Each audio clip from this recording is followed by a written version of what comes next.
What news, sorcerer? A new realm has been discovered, my lord. Ripe for the taking. Good. Open the gates, sorcerer. When I conquer this realm, my shackles will come undone, and the ancients will tremble before my vengeance. Very good, my lord. The Shadow King demands the portals to be opened to this so-called Earth. Begin the ritual!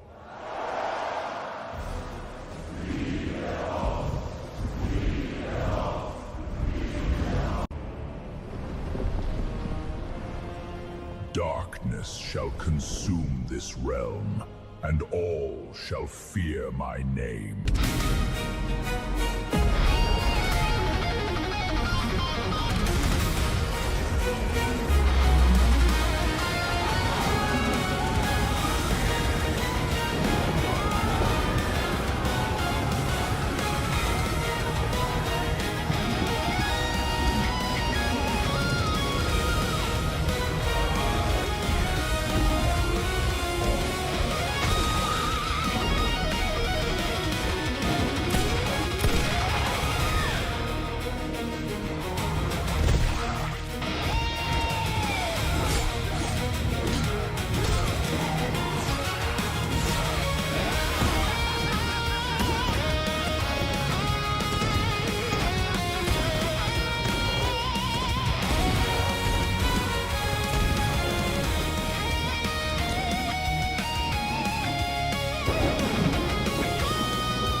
Always forgetting that one. Hey everybody, how you doing? Welcome to TNT Tabletop. How you doing? Happy Friday. It's Friday. Hell yeah, right? Holy crap! A follower! Can you believe it, everyone? Pac-Man with the follow. Thank you so much. How you doing? Happy Friday, buddy. No? Yes? Thank you so much for the follow. Go back to I host. need to do something about these audio clips. They were fun at first, but they've been getting, they're too long.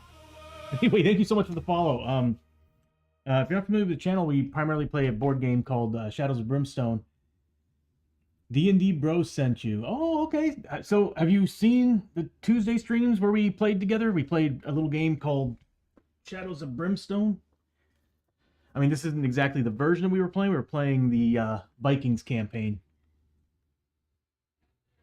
You got the docking working. The docking. Ducking. Oh, yes. Oh, God, I'm so blind. It looks like docking. Ducking. Okay. I think I need to zoom in a little bit more on my chat. What happens when you turn 40? The old vision just turns to shit. Pac-Man. Oh, thank you so much, Hydrate. I actually kind of need that right now. But, yeah,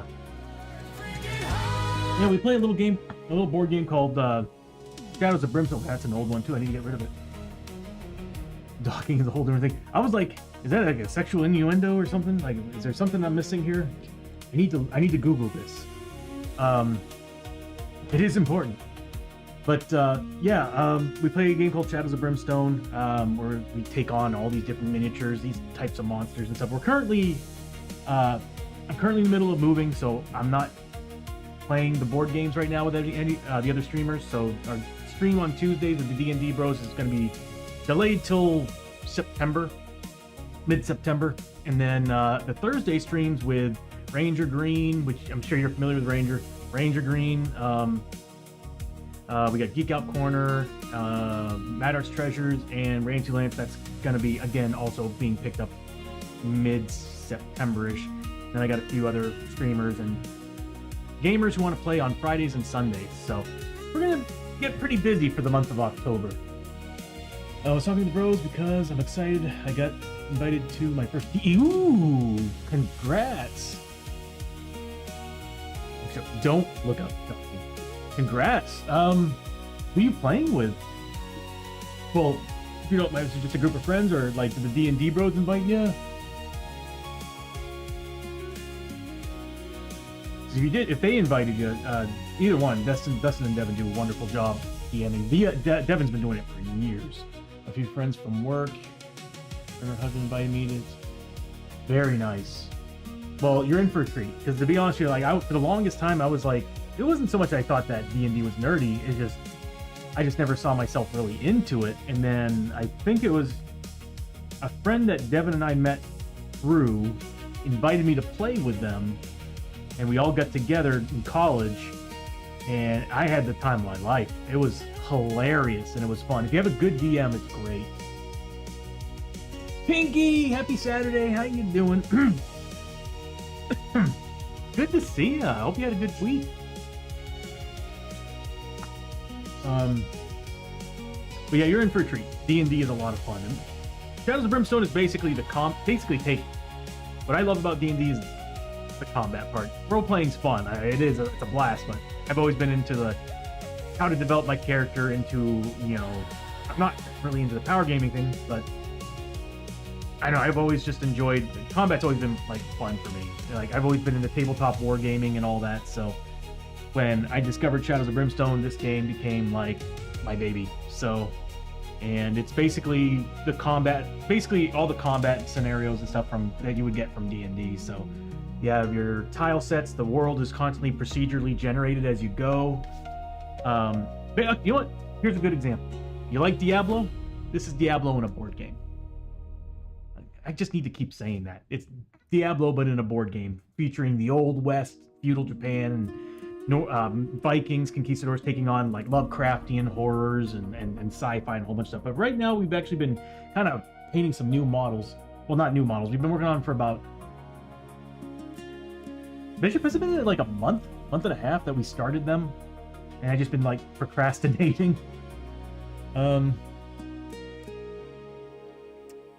thought of this cool thing. I would ask for heaven if we can incorporate it with a druid.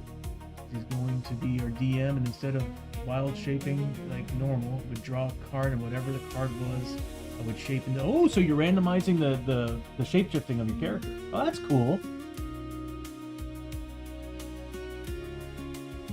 Yeah.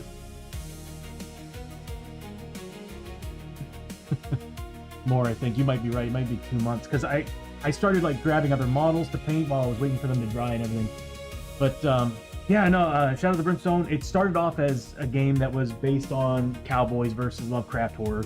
Like, yeah, a lot of tentacle monsters and a whole bunch of otherworldly creatures. And what's cool about the game, what I love about the game, is that it's so big because they've been working on this for well over a decade now.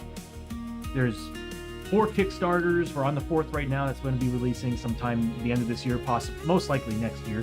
But yeah, we started with the Onis.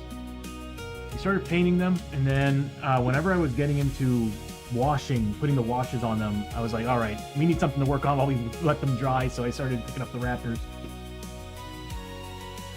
They turned out pretty good. As a matter of fact, Bishop, I actually kind of cheated.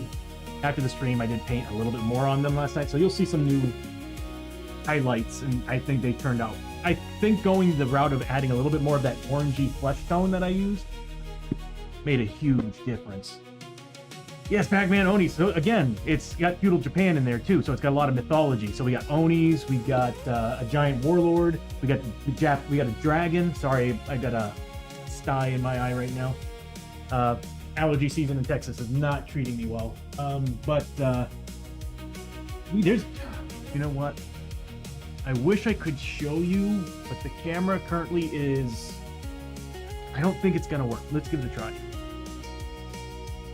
Be smart if I actually use a proper camera.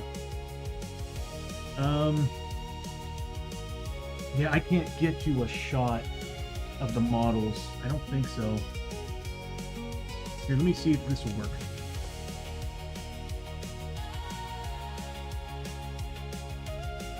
There we go. Come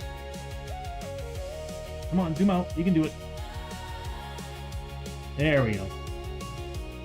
So those are all the models from Shadows of Brim. Well, yeah, actually, might as well just say it. At this point, this is pretty much everything that Shadows of Brimstone has to offer. So there's like on the top shelf, there's a Pinky. There's so many. But in the top shelf is basically all the base game stuff. So it's all the stuff from the Old West Kickstarter. Actually, it does look like as if I organized it that way.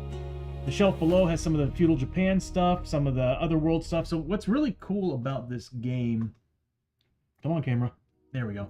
So what's really cool about this game is that, yeah, you can go into you can go into like locations that are themed for like feudal Japan or the Old West, like going into the canyons, going into the mines, or going into like a fortress, a Japanese fortress, or a forest or something. There's a lot more to it.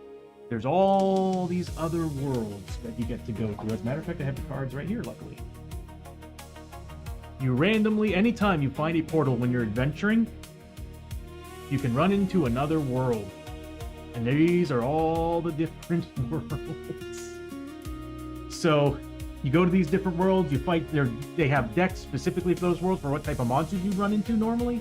It's such a big game, and they're adding more and more and more to it. So if, I will warn you, it's a rules heavy game, but if you're into rules, if you're into really like, rules heavy games, this is definitely for you. If you're into painting miniatures, if you like collecting miniatures, that I actually have a lot of friends who buy these just for their D&D sessions, because they have like a big assortment of stuff. So pretty much almost anything you could think of from the D&D monster book, if you think about it. I mean, you might have to proxy a little, but yeah, there's a lot of models in the game. Another thing too is that I think we've reached 52. It's either 50 or 52 classes that you can play as now. Because there's, well, you know what? I have it all right here. There are. So for the Old West, there are 1, 2, well, you know what? 1, 2, 3, 4, 5, 6, 7, 8, 9, 10, 11, 12, 13, 14, 15 classes from the Old West Kickstarter. In the second Kickstarter, the Feudal Japan, there's 1, 2, 3, 4, 5, 6, 7, 8, 9, 10, 11, 12. The Norse mythology, there's a lot there too. 1, 2, 3, 4, 5, 6, 7. Now, there's a lot. We'll just leave it at that. There's a lot of classes. And then recently, well, not recently, about a year ago, they released an issue of what they call Darkstone Magazine, which every issue that you come out with adds a little more to the game to really change. Like, it's a little, okay, it's like 2 pages of stuff, but it changes a lot of the mechanics in the game. In the latest one that they released is called Journeyman Characters. And what that means is you can now get a multi-class. So you got these 52 classes, well, now you get to multi-class them. And it is crazy. The only thing is that finding a balance for Journeyman class, we're still working on that on the stream when we play with other characters, but I think we got a good idea of where to go with it. Dual class, yes. Exactly, Bishop. Dual classing. So they've added a lot to this game, and they've thought of a lot over this game. So, like I said, if you like dungeon crawlers like Diablo, and you want something in a board game that you can like paint the miniatures, put them on the field, and what's beautiful about the miniatures is that it's not like playing Warhammer 40k where you have 40 models that look exactly the same that you have to paint. It's like you got like 3 of these guys. You got 6 of these guys, 8 of these guys. So it's not heavy on being annoying when it comes to painting. And I mean, if you want to make it that way, you can, because they do have trait cards that are like, oh, there's albino versions of these, so now you got to paint them white. So if you want to do that, you can. It's all up to you. But yeah, it's a very big game. Like I said earlier, it's procedurally generated. Your characters level up. You have skill trees and everything to go through. Upgrade charts. Monsters have special trait cards, elite abilities. As you progress and you get higher in level, they start coming with more and more elite abilities. You start fighting harder monsters, get more XP, more loot. There's loot in the game. There's town stays. When you're done with your adventure, you go back to town, sell your gear, upgrade your gear. There's like a whole bunch of stuff. Oh, thank you, Pac-Man. I appreciate it. Yeah, I've been doing this. I've been painting minis since I first started in Warhammer Fantasy. I had a skeleton. No, it was the Lizardmen army first. Hey, I want to say late 90s that I had. My dad and I picked up a starter kit from Warhammer Fantasy. He had the Bretonians. I had the Lizardmen. I painted like 3 models and quit. And then I saw that they had skeletons, and I bought the skeletons. They looked absolutely terrible when I finished painting them. But, you know, as for anything, over the years, the more you progress, the more you learn, you start finding new techniques, you just start getting better at it. Now, I'm not a master at it. To me, this is just therapy. Painting miniatures is just probably one of the best ways for me to actually be able to focus my brain.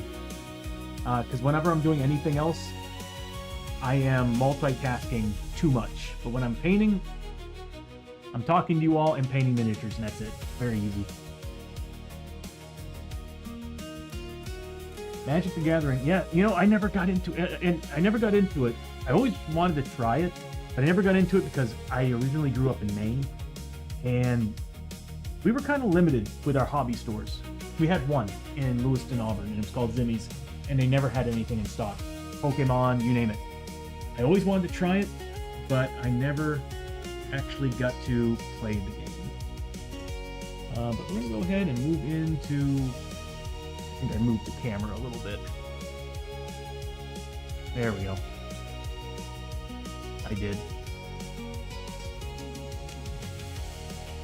Oh, Bishop, yeah. Painting is so very relaxing.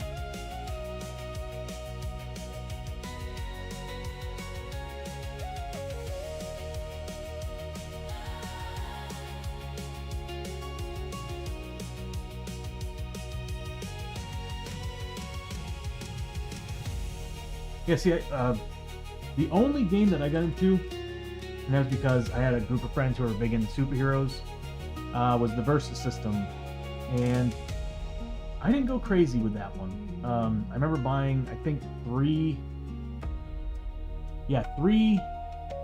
of the big boxes for the Avengers, and I still have my Avengers deck because I had a lot of holo cards that, I had like the Thor holo card that was the nice artwork of them and stuff. I actually kind of like the Versus system, especially when I picked up my Arkham Inmates deck.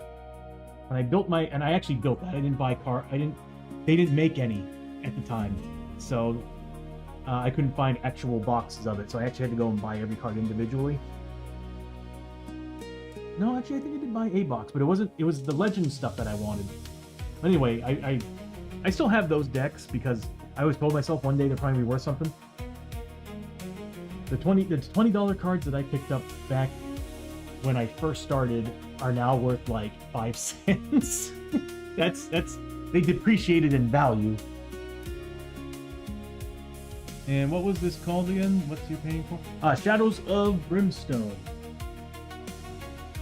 So there's Shadows of Brimstone, and where is it?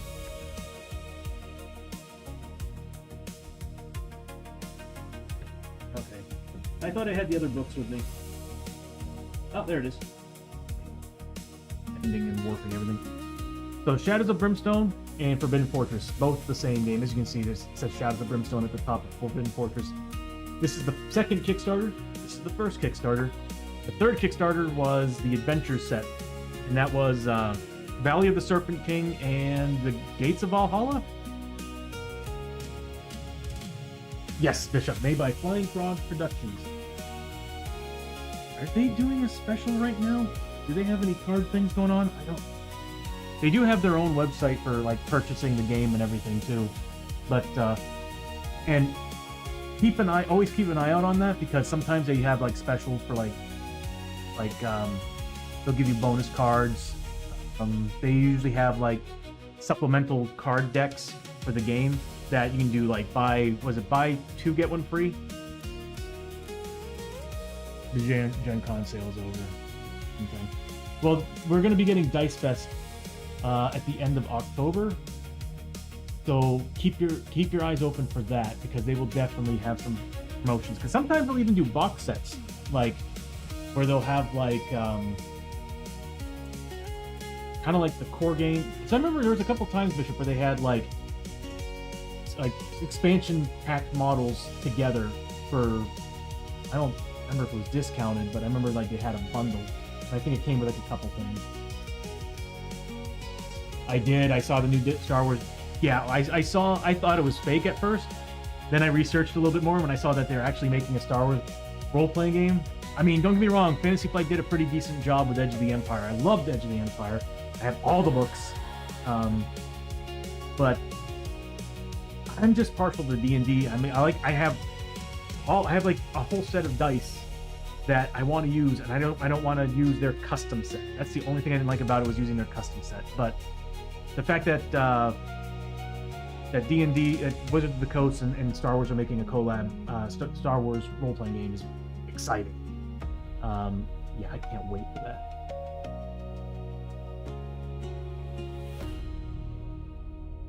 Yeah, and Edge of the Empire is actually really good. Devin and I played it from the D&D Bros. Devin and I played it several times. He played as the DM, and he did a wonderful job. The guy went to school for acting, so he knows what he's doing. So he told a really good story. The only problem is that it was kind of hard to keep up with the schedules, but it was a lot of fun, and yeah, it was a good time. The thing I loved about Edge of the Empire was their skill trees. I really liked their skill tree set, where you can actually fully customize your character to an extent. I liked that the most. Good. No, Devin's definitely the person you want to talk to for D&D games for sure. Me, not so much. I don't have that kind of mindset. But if you want to talk about Shadows of Brimstone and whatnot, Bishop's there. You can talk to him. He's good at this. I suck. He's catching me all the time at screwing up. Might want to paint and talk. Yeah, that's not a bad idea. But anyway, So yeah, last night I went ahead and took the liberty to kind of add a little bit more orange to these guys. So that orange is definitely popping their muscle tones a lot more. I think I'm happy with where it's at. So I think what I'm going to do is I'm just going to do the nails. I'm pressing buttons that are going to screw up the stream. There we go. But yeah, I still need to dry brush a little bit more on the rope. I need to paint the nails, tusks. I'm going to need my magnifying lens for those eyeballs. That's going to be tough for me to do, especially with these suckers. Sash needs to pop a little bit more because it is supposed to be white. And then of course the hair, that is primer. So I am going to put at least one extra base coat of something on there. And what I'm thinking about doing, I'm going to go straight to natural gray, and then we're going to make a really thick wash of the black. And I'll just lather that sucker on there. If we need to do another layer of the black, fine, whatever. And then of course we have the horns. I think we're pretty close to done with these guys. Yeah, I think we're pretty close to done with them. Cool, thank you for the alert, testing. And then, of course, these guys. I need to work on the other one in dry brush. Highlights on them. So, let's get started.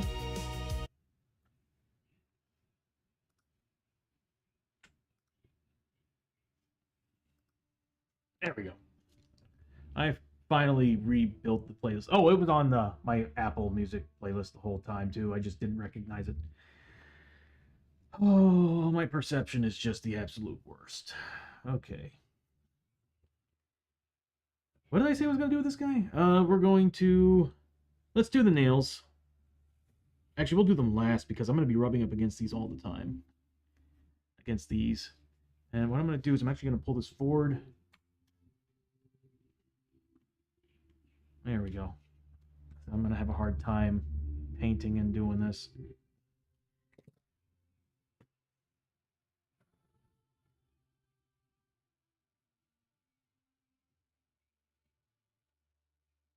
Well, I needed to wash the washcloth. I needed to wash my tablecloth anyway.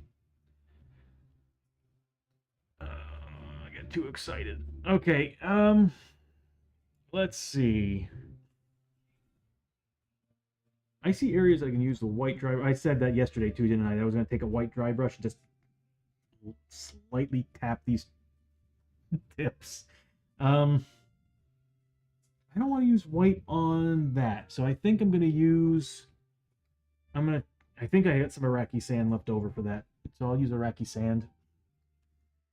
I don't think I'm using the right brush for what I want to do here. So yeah, you know what? Let's go ahead and. I want to save the horns last because I know I'm going to be touching.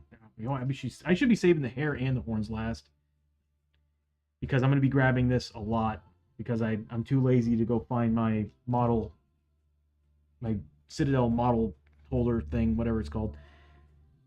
I'm just going to start painting.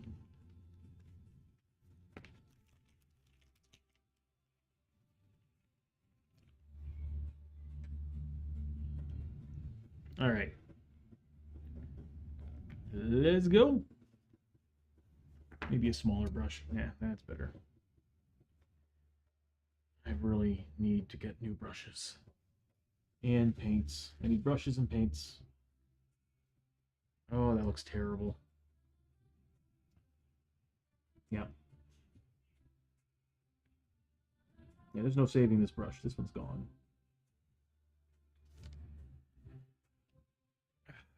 I pushed it forward for a reason. There we go.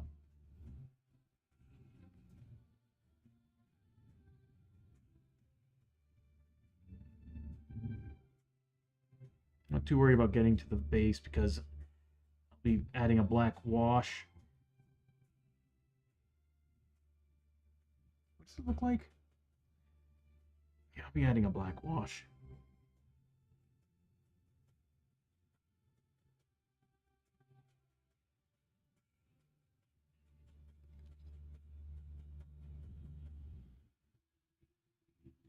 My right eye is just not having it today.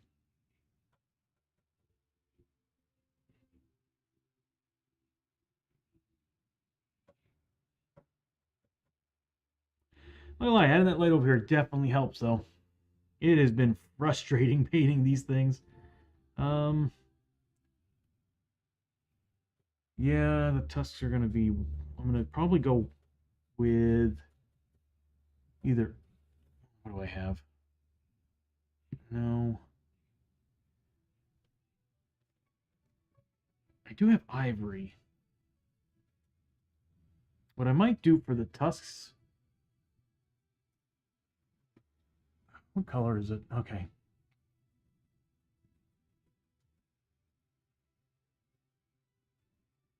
Portland, Oregon, or Maine? I haven't been in Portland, Maine in forever. Well, actually, I did go there to get to my aunt's 3 years ago. 3 years ago sounds about right.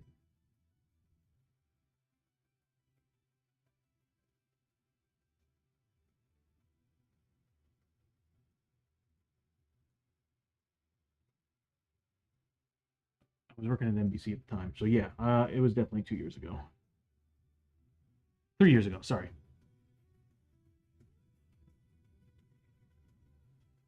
Hold on a minute. 2 years ago.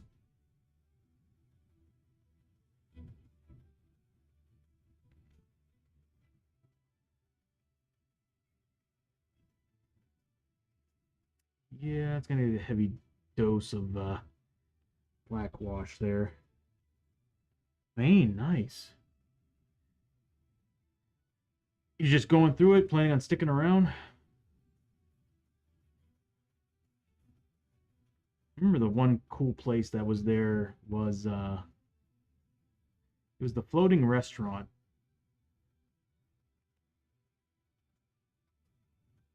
Remember that place was a big deal to most people. For me, it was always the Japanese steakhouse. There was a place called the Shogun that is near the Portland Mall. And I remember that being like the place I liked going to. Yeah, we're going to have to hit this pretty heavily with a black wash.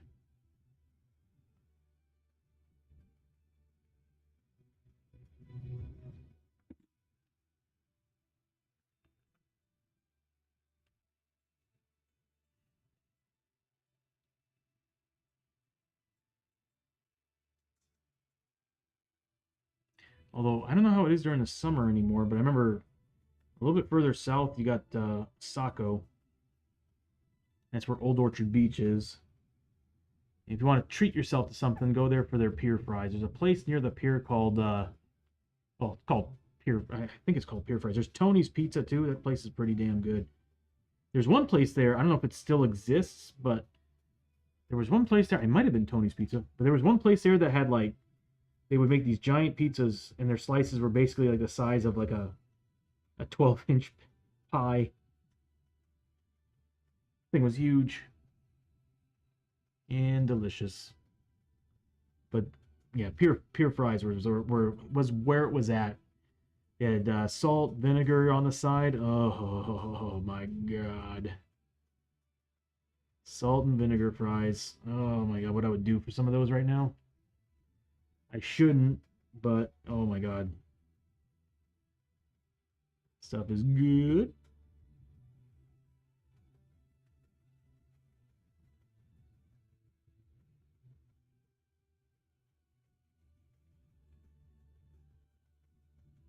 Ooh, the State Theater. Yeah, I last show I saw there was Real Big Fish.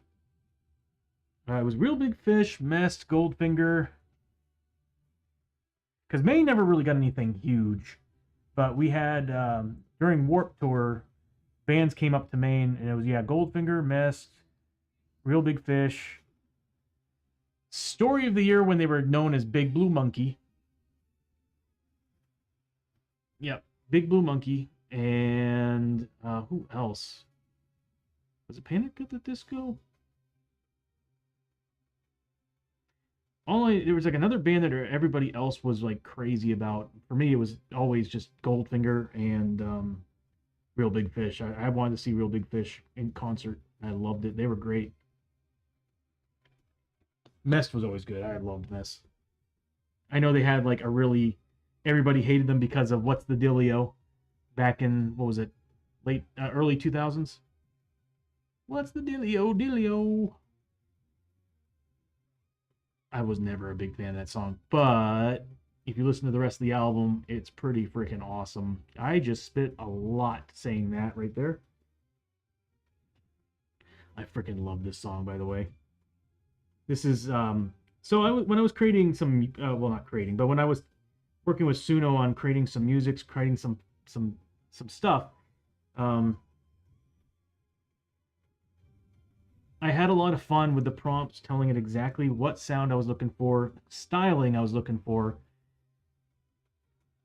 And then I actually went into what's it called?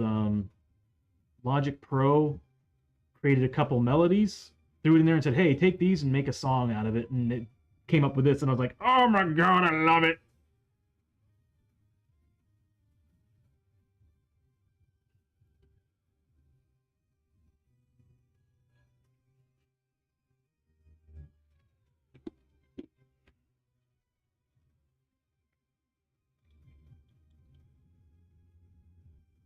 Great Big Sea. They broke in 2013. That's a long time ago. Well, Real Big Fish, when I saw them in Maine, was when I was living in Maine. That was well over 20 years ago. That was, I want to say 2004, because I was 2004. I was still in a band. I was in two bands, actually. I was in Deaf Child, which was a local band in Green, Maine. That was my primary band. And then that was a lot of fun. We had a great time. And then I was in another band on the side that we were like kind of getting some ideas, putting some stuff together, and I was super intimidated by the other musicians in that band, which is weird because I look back and I'm like, I was pretty, I'm not trying to brag, but I was pretty damn good. I was like, why was I intimidated? But I've always been like that. To this day, I'm like that. When I'm around other musicians, other artists and stuff, I'm always that type that humbles myself around other people in the same field, because I always assume everybody's better than me. But anyway, where was I going with that? Anyway, but yeah, I was in a band at that time, and that's what it was. We all got together and we wanted to see all these different musicians that were showing up for that gig, and they did not disappoint. Especially Mest. God, Mest put on a really good show. I mean, Goldfinger put on a good show too, but to me, the band that won was probably Mest, because they had I don't know, it's a tie, because Real Big Fish had a lot of energy. Well, either way, that show was around 2004, 2003, 2004, somewhere around there. And I remember, I'll never forget that night, because on the way back, I got pulled over by a cop in Lisbon, Maine. Lisbon, Maine is known for being a speed trap, because they literally have this one highway that goes for miles, and there is seriously like 100-foot, I'd say 100 to, yeah, but I'd say about 100 to 125-foot gap, where at the beginning it goes from 45 to 25, and then at the end it goes back to 45, and they hid the 25-mile-an-hour sign behind a friggin' tree. They literally did that, because the cop pulls us over, and he issued me a warning, so I was like cool with it. But either way, I just remember being like, I remember looking behind. He's like, yeah, there was a sign back there. I said 25 miles an hour, and my buddies and I, we all turned, like the bandmates, we all turned around and looked, and it was like the sign was literally behind the friggin' tree. We didn't know what to say. We didn't bother saying anything, because we were like, look, we got a warning. Let's just take this win and leave.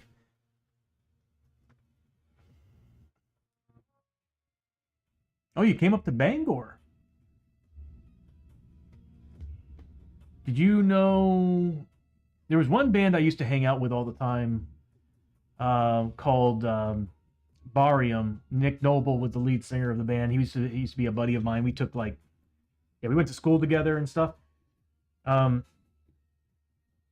know where I was going with that, but either way, did you perform with anybody in the area? the big leagues for us in Lewiston, Auburn, Maine was playing at the would have been playing at the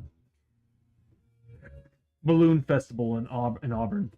Everybody, like, if you played at the Balloon Festival in Auburn, you had one of the biggest audiences because the entire state would go to the Auburn Balloon Fair. That place was packed. But what sucked was we actually had the opportunity to go. We were asked to go, and when we signed up for it, we were going to be the third from the last band performing. So we had like a solid 30-minute slot. So we were like, hell yeah, we can play all our songs. We were original too. We didn't play covers. We had all original songs. And then another band we knew came in, and they happened to know somebody who worked the event, and we got cut out of it. I was like, mother. Yeah, we never played with them ever again after that. And then the band broke up a couple years later because I moved. Oh, you lived in Bangor. And I wouldn't say you suck, man. Like, here's my thing. Like, if you enjoyed playing the instrument and you were in a band performing, you're already better than most people. Because I knew... Let's just say I knew somebody who played bass, and they legitimately sucked at it. Because I'm sure, Bishop, considering listening to you and knowing you, I'm pretty sure you at least practiced and you knew how to... You basically knew how to actually navigate it in a way, at least.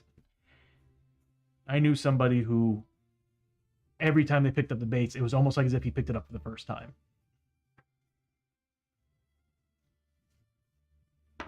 I didn't take lessons, but I remember picking up the bass 6 years ago, and I was enjoying the hell out of it. And then I had to sell my bass guitar. I kept my drum set, though. I still have my electronic drum set. Love that thing, and I want to set it up and play it, but it is too loud. But when I have noisy neighbors upstairs that are kicking around things and doing stuff, I'm like, you know what? Maybe I shouldn't feel bad about it and just set it up and start playing again.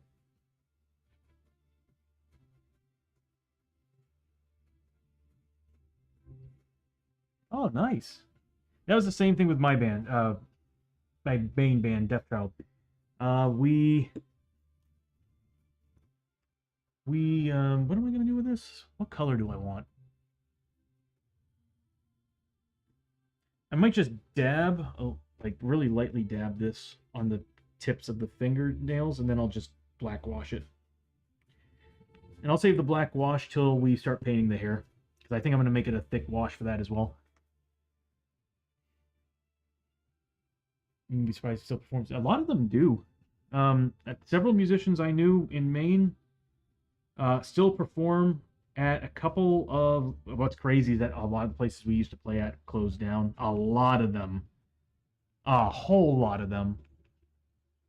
The Blues Club closed down.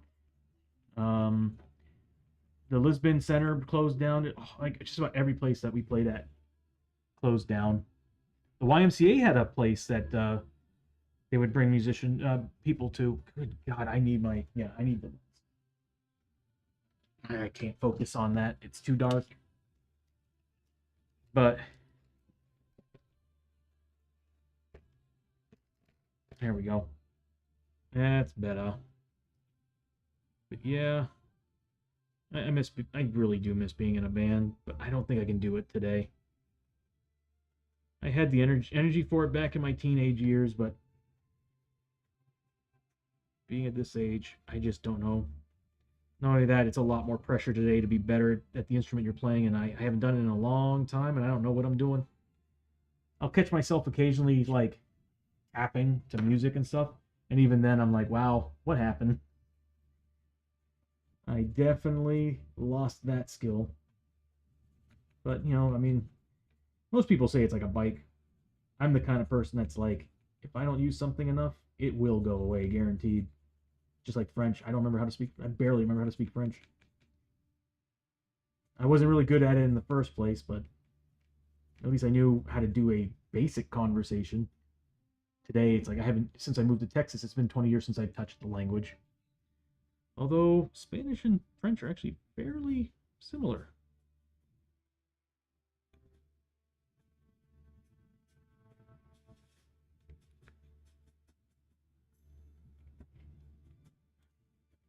I don't know about this brush. This brush is driving me crazy. And you know what? I'm going to work on this a little bit here. Yeah, there we go.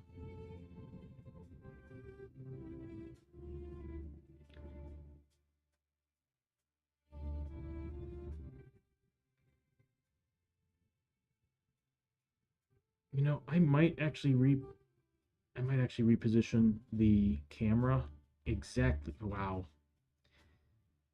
These bristles. I might actually reposition the camera just over me. So this way you get a better view, because right now you're at a slight angle. If I have you all directly over me, you'll get a better view of what I'm doing. Especially if I actually put the camera exactly over my head. That might actually be a better shot. Yeah, I'm about the same way. Someone speaks to me, I won't lie. At first, I'm going to go into panic. If someone starts talking to me in a different language, I will instantly go into a panic because I'm like, oh no. It'll take me a few seconds to start focusing and start saying, well, you know, just remember, there's some things that are easy to pick up on.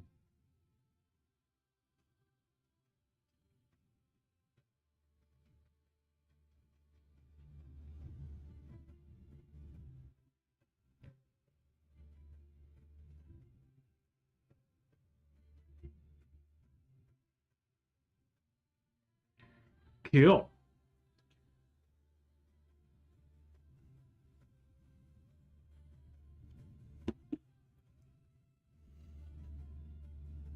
Oh no.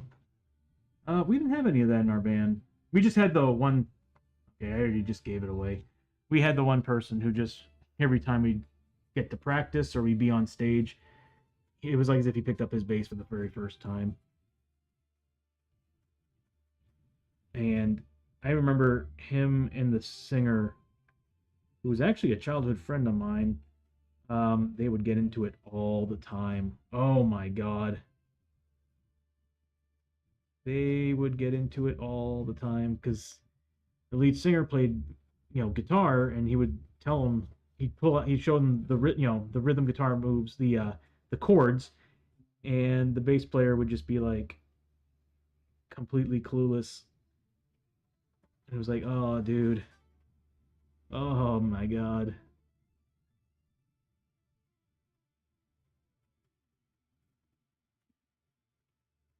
But in the end, I remember like one of his main things was just writing it for what it was. His girlfriend liked the fact that he had a goal. He was a musician. He always liked Blink 182, and we were the right band for it. And he just wasn't very serious about it. Like me, I was the one that was. I'll never forget it. Like I remember, like it was yesterday. It was like when we had a show, I would make banners and ads and stuff, and go to the local music store like Bull Moose Music, and I would like promote it. I would like be like, "Hey, can I put up a flyer?" "Oh yeah, sure, absolutely." I'd put up a flyer. Like I loved promote. I had so much fun promoting.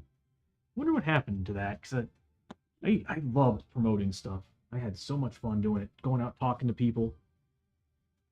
I think what happens at working in broadcast, just working with clients in broadcast and producers and stuff, probably just made me hate people.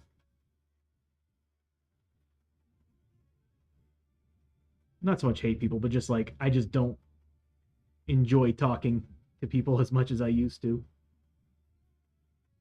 But I think it also is because it kind of leads to politics sometimes. Because I've got a lot of people I meet down here, and the first thing out of their mouth, like, okay, for example, I used to love wearing my cowboy hat.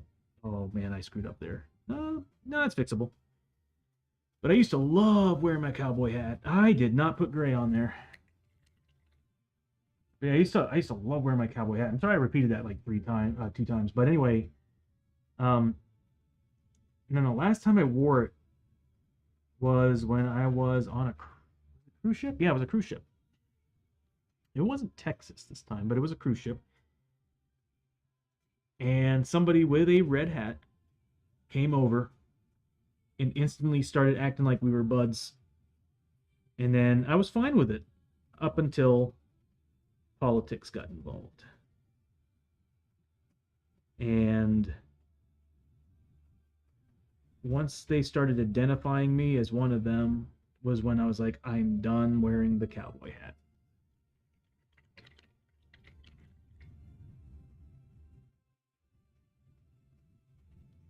My hands got so raw playing bass. I was similar, actually. I liked playing with the guys, but I didn't like playing out. You didn't like playing out? Oh, man.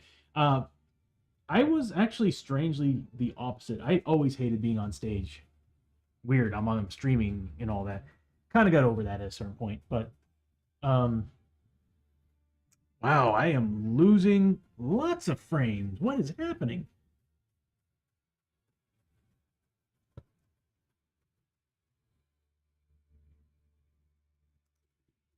Sorry, I'm losing a solid 10 frames per second here, and I don't know where that's coming from.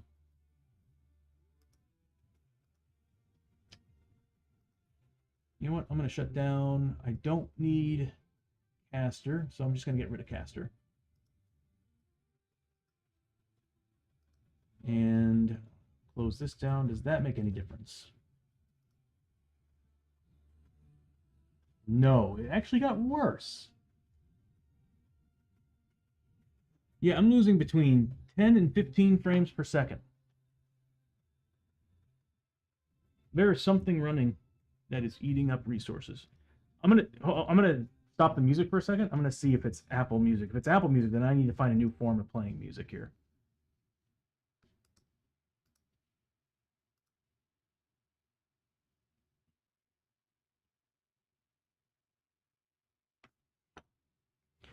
Apple Music was eating up a lot of resources. I just went from 45 frames per second to 55. How does Apple Music eat up that much? Hold on, I'm going to turn it back on. This is interesting to me. Yeah, shot right down. Well, either way, as long as we got 30 frames per second, I guess it doesn't really matter. But yeah, no, I get it. Like, my first gig, man, I was flipping terrified. I've never been so nauseous.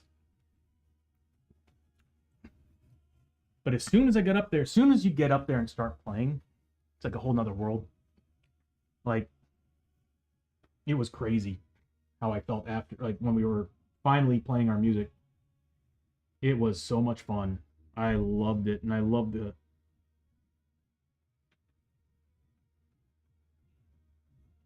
I just did that.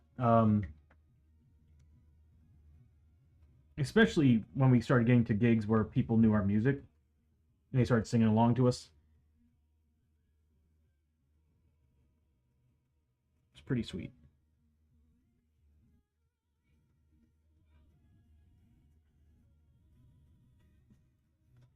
But I've never been one for, like, being on stage.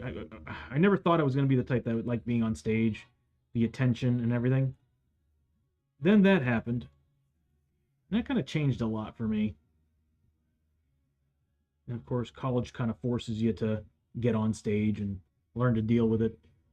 That part I hated, though. Good God, I hated doing speeches in college.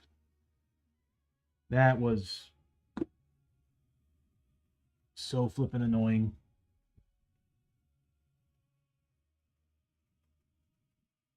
Ad break in 4.5 minutes, everybody.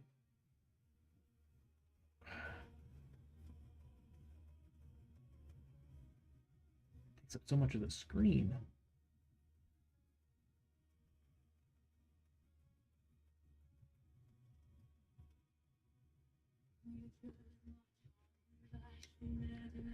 Yeah, I get it. It's like I said, it's a some of them look as if I actually did them.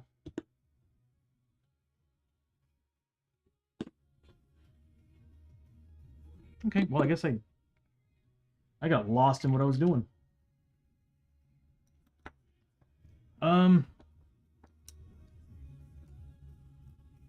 Yeah, you get older, you just stop caring less about how you look and how you perform. You just start enjoying what you do. I mean, I know musicians out there, well, musicians, people, anybody out there who really aren't that great at what that, they're not like masters of their craft or anything, but just the fact that they enjoy what they do and they take, you got to give it to them, you know, give them credit for that, because being able to get up in front of people and doing things, and it takes a lot of guts, you know, an awful lot of guts. And at least they're enjoying what they're doing. No, I'm pretty sure today if I jumped on stage with a group of musicians and started playing drums, I would not know what I'm doing.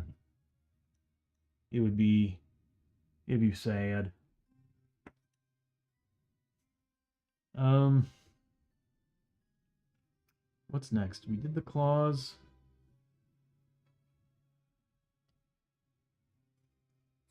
I want to fix the sash. There's some errors on the sash from earlier.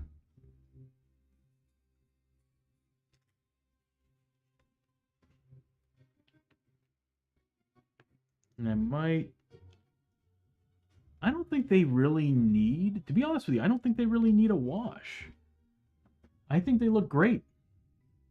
So I might not bother doing the wash. Like I said, I think I'm just gonna touch up some of the marks that we put on them, or I put on them yesterday.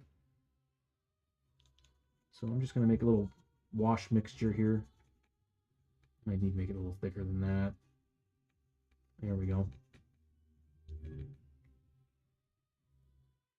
I'm really playing with fire using this brush. Yeah, see there's these little markings here that I just don't really like.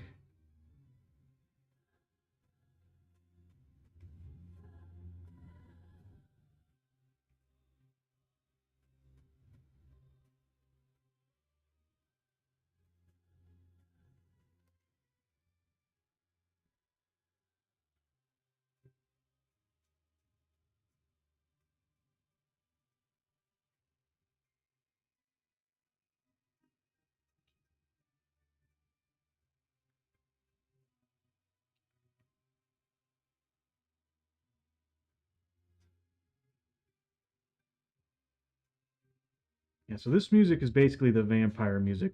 That's why I love it so much. It sounds so right. Very mysterious and mischievous sounding to an extent. So when we start the vampire campaign that I'm still trying to piece together, this will be like kind of going through the castle. So I'm going to be actually creating a custom world card for the vampire's castle.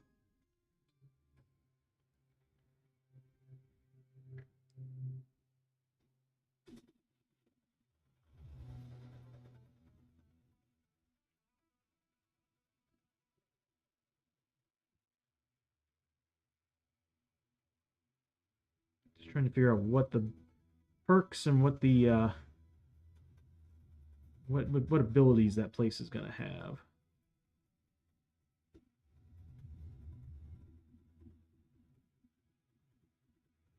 Should I do it? Should I do it? Should I do it? Should I do it? No. Let the dry brush do the work. Okay. I'm going to need a detail brush for the rest of this. My eyes are burning again. Can never get a break from these allergies.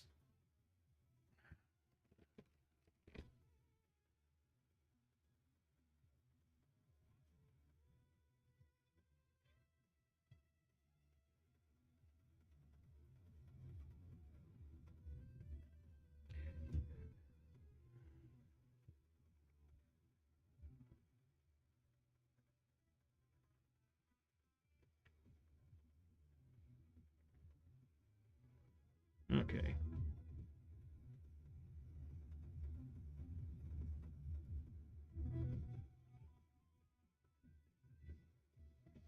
Can't quite reach this.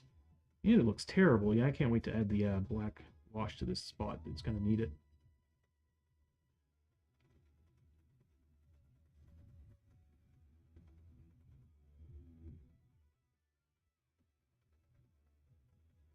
Work with me.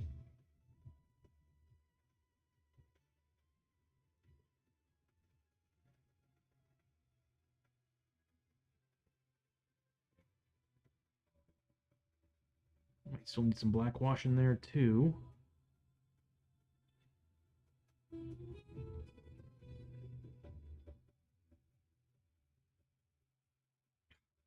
My hand taps his fist. Caused me to jolt a little bit. That's gonna be too bright. That's gonna be too bright. Let's get rid of it.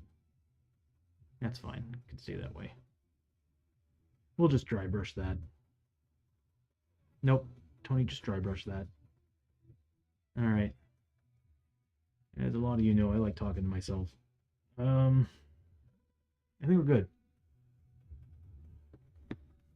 Definitely brightened it up a lot, which is what I'm looking for.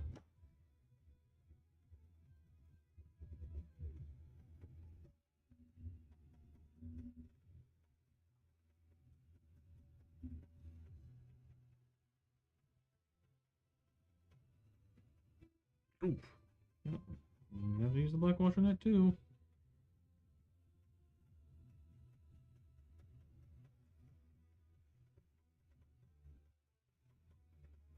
Ugh.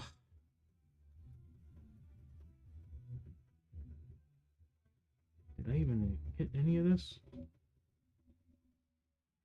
it just looks terrible. You know what? Yeah, there we go. That'll do it.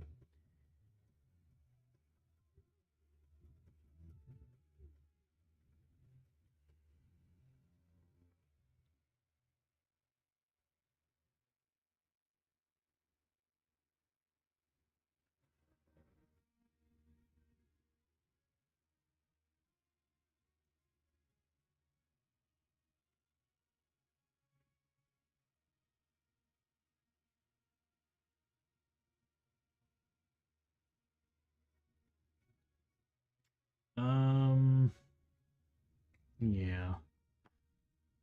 Never gonna be perfect.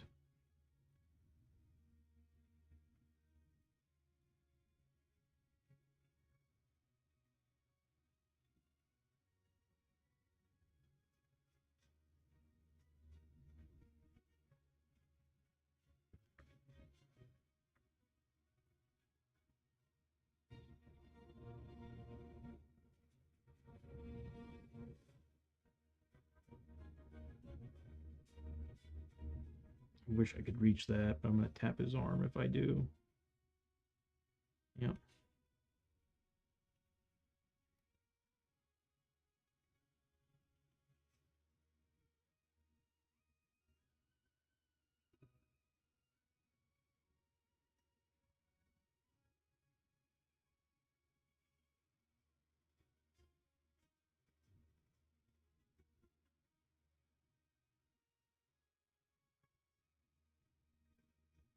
Yeah, we're gonna have to hit that with black wash. Oh, there's brown down here. Oh, what did I do that for? If I'm gonna do anything with that, it needs to be gray. Well, it definitely brightens up there. It still feels like it's dark. Hold on.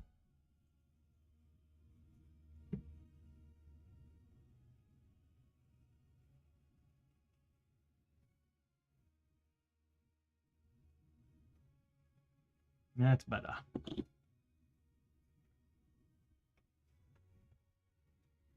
Yeah, I'm not gonna lie, I'm really loving how these Onis are turning out. Per usual, the more time you put into something, the better it's gonna look. Give yourself a little bit of time to think things over. Because there's a lot of times where I just kind of want to breeze through these guys. Like back when I played War Machine Hordes, and ooh, look at that. Oh, that's just not good looking. All right, but anyway, when I played War Machine Hordes, I remember like trying really hard to just get through models. No bueno. It's just like for 40K, I guess, if you think about it, but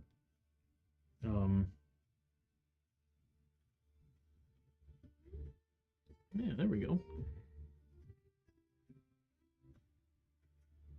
But we had these what are they called? War Machine? No, not the War Machine. Hello, but it was. Oh my God! What did I do to this thing? Anyway, we had these large models that nobody would ever use. They were just very pretty, but they were expensive in points, and it was like, what's the point of, there was no point of actually paying the point cost of the model when you can buy yourself a couple groups that can do a little bit more. But anyway, I had them all for both my armies, and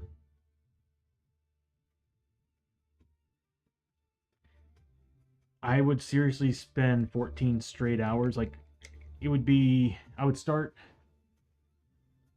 at like around 11 o'clock in the afternoon, and I wouldn't end till like the next late morning or early morning, somewhere around there. It would be late or early. I don't know. Brain's not functioning properly right now. I think I'm getting hungry. But the problem with doing that was you get fatigue, and you just start losing interest in the model, and you're just like focused on getting it done.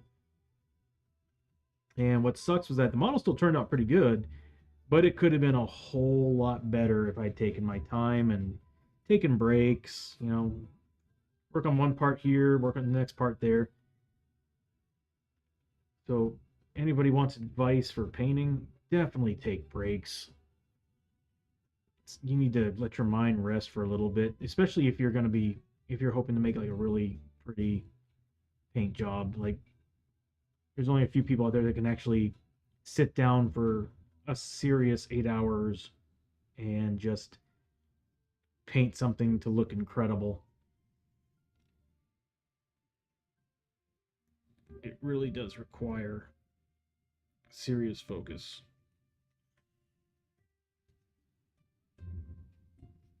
It feels like it needs.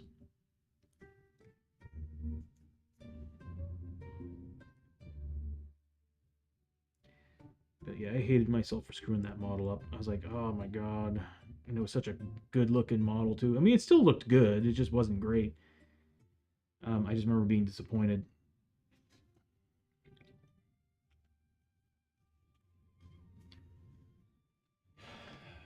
King of like the Undead Gunslingers you painted.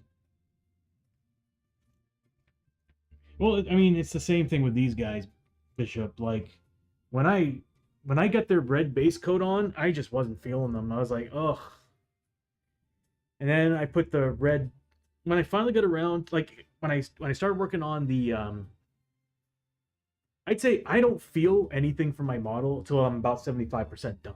Once I get to that, like this point, I'm like, all right, I'm finally getting some good visuals of what I want. It's looking better, spirit's better. Now I can actually start working on them, like putting the detail work and everything. But it's like, it's the base coating, washing, well, dry brushing's fine, but it's the base coat, and then the washing, and then of course the detailing, like getting the little tiny things here and there where you're constantly switching paints. That's where it drags me. It really drags me. Cool. I think they're done with their sashes. They look a lot better with their sashes the way they are. I still feel like the yellow on their pants need to be brighter. Sorry, I just saw a plastic piece run across the table and there's no wind. I'm like, what's going on here? Ghosts. But yeah, no, the Undead Gunslingers. Well, not only that, be honest with you, not really a fan of the Undead Gunslinger models. I hope they make a new version of them.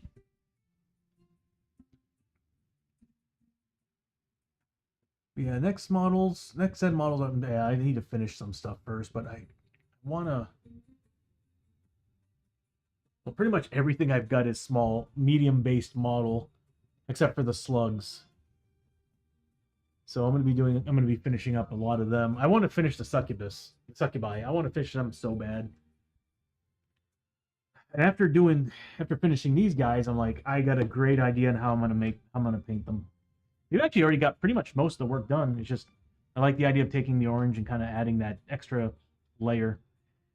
So I think that's what I'm gonna do. Next thing, let's do the tusks. I'll save all the black wash stuff for the very, very end. Because I don't want to be touching the hair and rubbing off the paint. So let's do the tusks. We'll start with, I think we're going to start with Iraqi sand, and then we'll go to ivory. That's it. And then the horns, we'll do, I think we'll do ochre brown for the base, and then have it go to, yeah, Iraqi sand, and then at the very tips, we'll actually have little strands of ivory. So it'll be like this, and then of course we'll hit the black wash at the end and have it blend.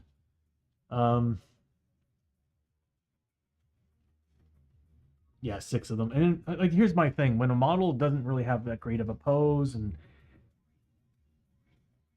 I don't know, I remember, yeah, I wasn't really feeling them. Same thing with the zombies. I was not in any way feeling the zombies, because it was zombies are these are their first core set enemy models. Not the greatest looking zombies.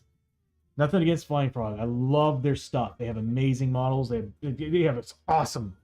Especially now, they have some really badass models. But you got to admit, their first run stuff was pretty rough. Because even putting them together, like the arm just did not look well on the shoulder. But the zombies were really rough for me to paint. I seriously, like, you know what I did with them? I did exactly, good God, I'm losing frames. But anyway, what I did with them was exactly what I did with Zombicide. And back up. I have less cameras running. Less applications running. It doesn't make any sense. Well, anyway,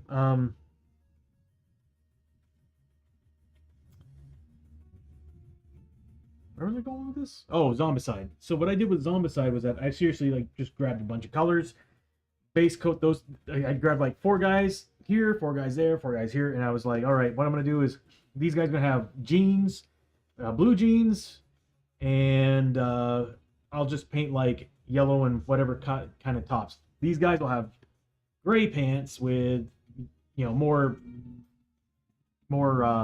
earthy tone shirts and stuff, and so on and so forth. So I was just trying to mix and match them, and then after that, it was just like black wash. Actually, no. It was spritzing blood on the model with a brush, like doing this, and then it was a black wash, and then I think I dry brushed some highlights, and that was it. They still actually turned out pretty good, but the zombies, my zombies that I painted last year, oh my god.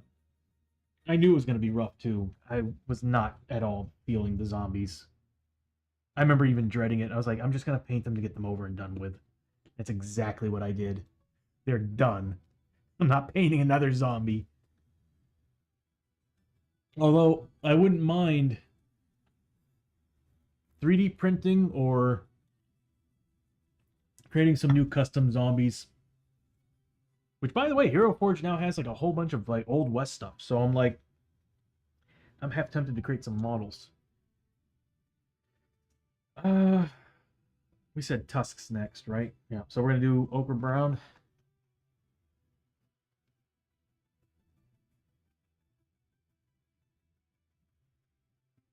Okay.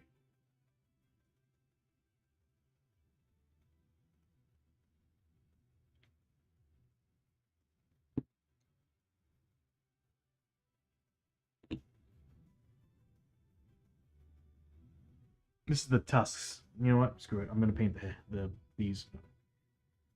Okay.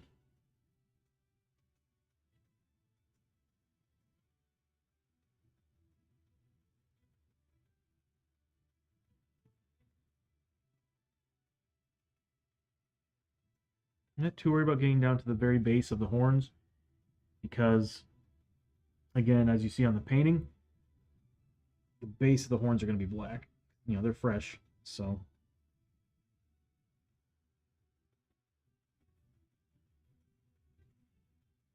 I'm going to save the eyes for last because eyes are horrifying to me.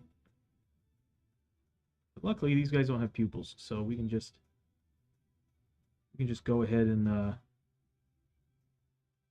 just do the whites of the eyes.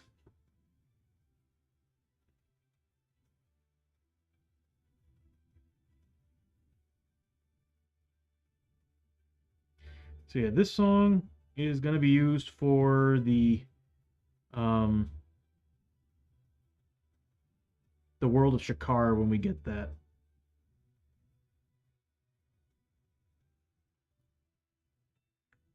I think this is the battle version of it.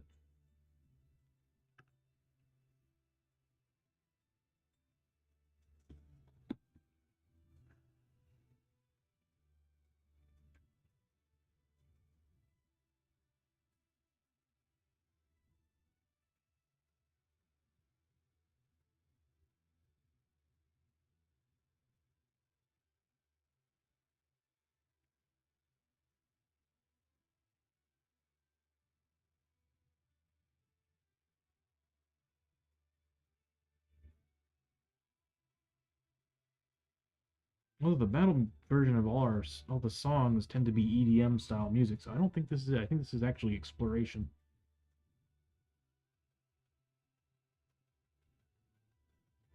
But I like it. It's got a sense of mystery to it. But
while that's drying, we'll go ahead and work on the tusks. Probably gonna need a better brush than this one.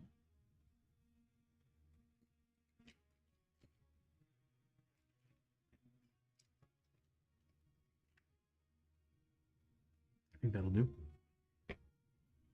And we'll use whatever I have left in Iraqi sand.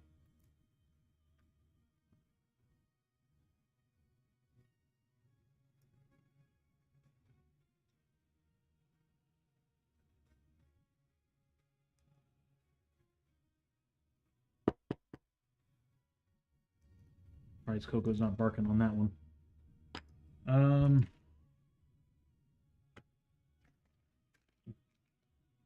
I think it's caught again. Yeah, it is.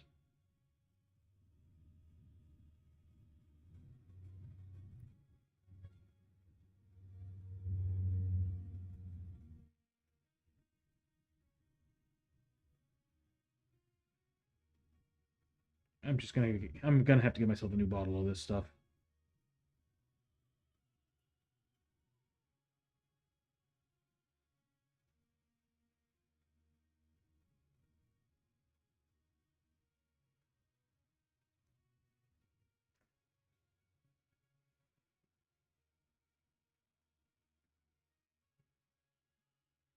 No! God! Yep. Well.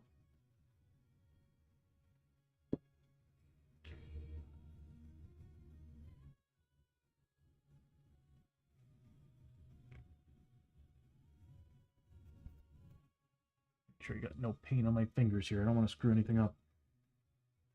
Maybe a little bit of water would help, because this stuff's rather dry.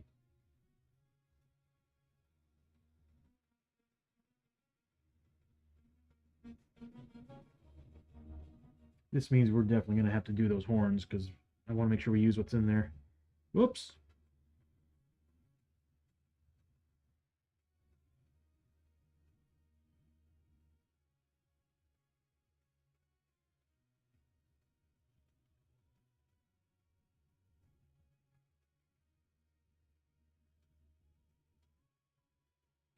Not gonna lie, it's kind of rough working on these guys.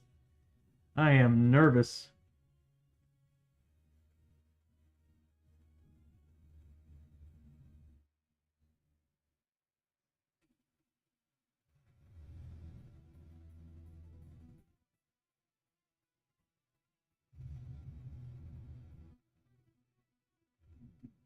And of course, the tusks are kind of not. They're kind of. It's kind of back to what you were saying, Bishop, about the. I hate doing this because it does not look good from the side. About the fiends is that they're not very well like built. Like they kind of. They just don't look right. Yeah. Ugh.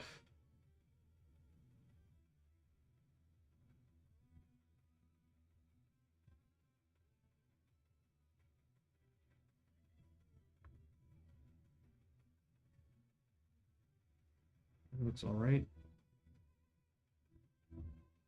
It looks fine. All right, tusks are done.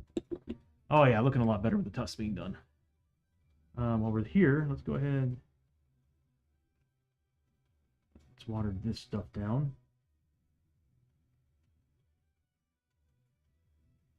Yeah, so everything you're hearing from this playlist is the actual new music for the stream.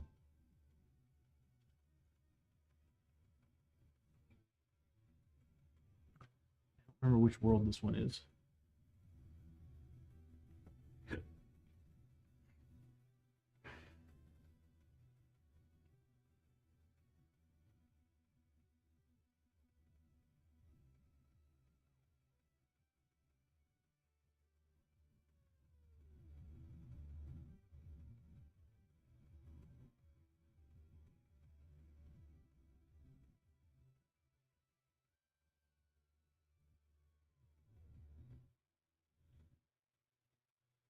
Maybe down a little bit more.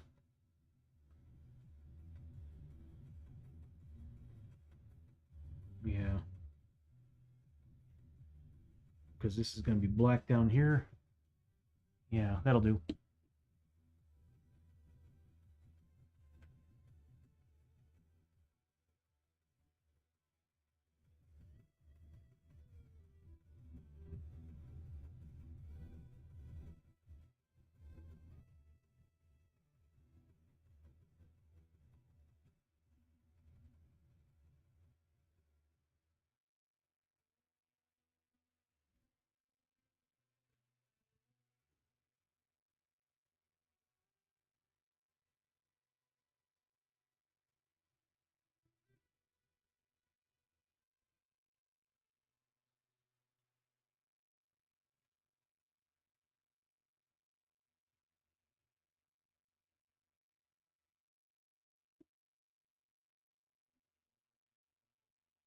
Can't wait to get these guys done.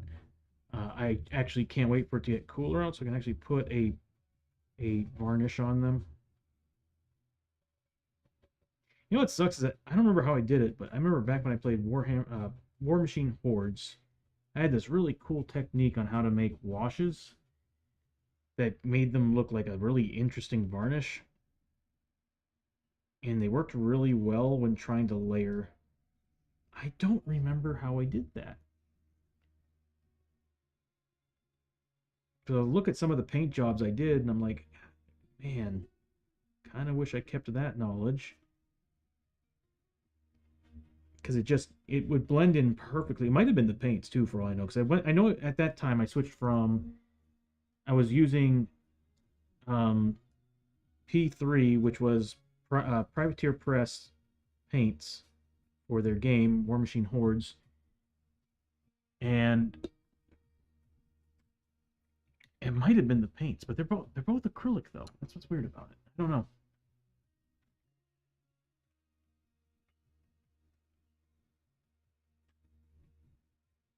I like them. They look good. Oh my god, what happened to the ivory?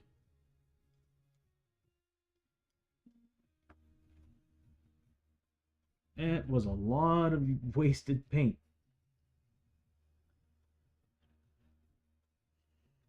Yeah, I used to like create a lot of crazy washes. I was experimenting a lot with it though. Um, yeah, I'll use the detail.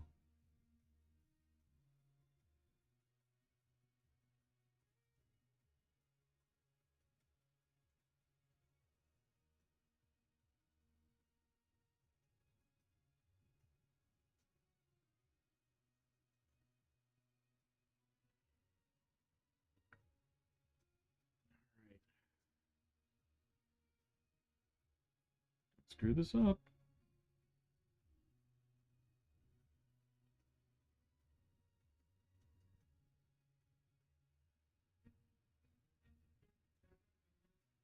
I might want to use the other brush. This is just too fine.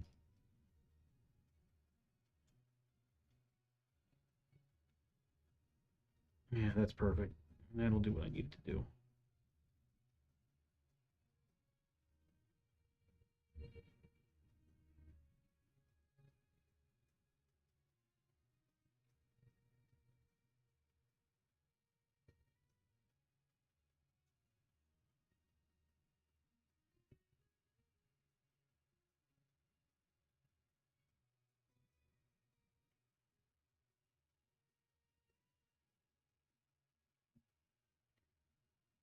I don't know if I like the ice cream cone look or the whatever that is. I've got ideas though. What I should have done was I should have actually started from white and worked my way down. That would have been the smart thing. I mean, from a distance, it looks great, but up close, ugh. Unless I needed a fine brush for this. I'm gonna be. This is very stupid of me. I need a fine brush for that. Um. Yeah, the smart rule, whenever you're working with gradients, always start with your brightest color and then work your way to dark. It's so much easier to blend dark to bright. I mean, bright to dark. Because whenever you're trying to roll white into other colors, oh my God, it really does kill the other colors that you're rolling it into. No matter how much water you put it in.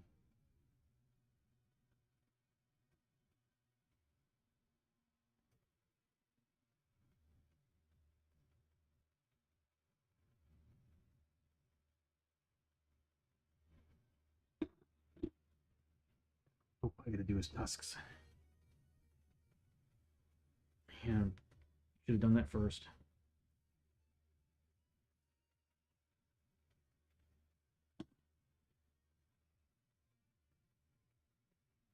Now I can't unsee the ice cream cone. I know. I can't either. It looks like a darn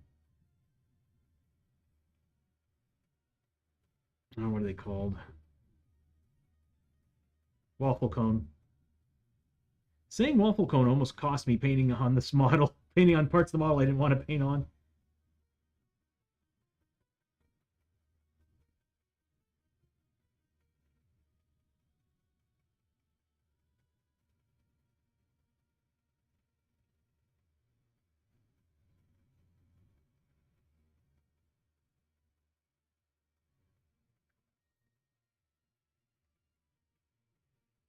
The waffle cone tusks, or actually horns.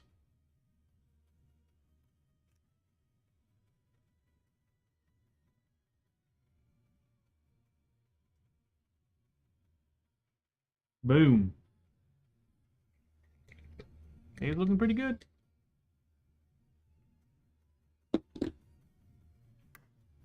Oh my god. What time is it? Yeah, I say we got another 10 minutes. I got a couple things I need to do tonight. I'll give us till 8. Yeah, we got another 30 minutes. Okay. I guess we'll go to the hair next. Need you for this.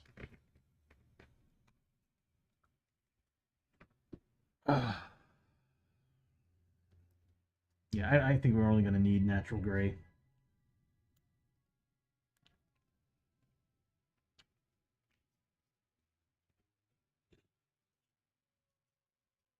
Question is, what brush do I want to use for this? I apparently lost one of my dry brushes. My powder brushes. And this is just too big for that job, so I think we're just going to go with a standard brush. I at least want one layer of paint on there. I really don't like leaving the primer as an actual paint layer. And I don't know, I get nervous. What about you, Bishop, leaving primer as paint? I know it's paint, but I always feel like I need at least one more layer of something on top of it.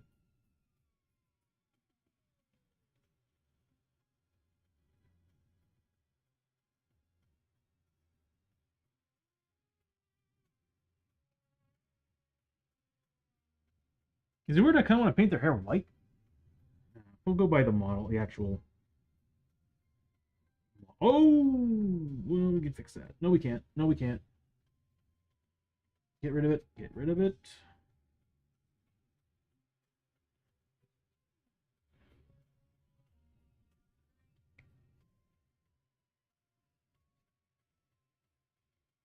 That's right.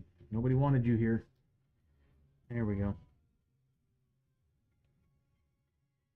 We'll come back with another brush and get all these edges that I am too scared to touch with this brush because this brush is not great.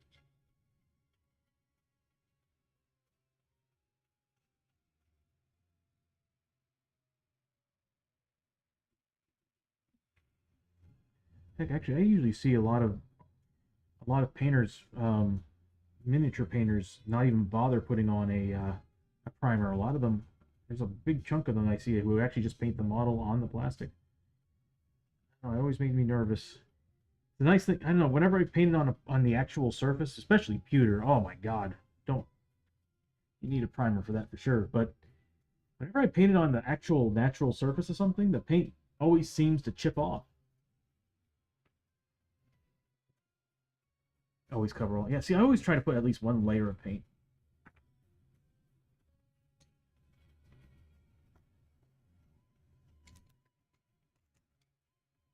Nope. Yes.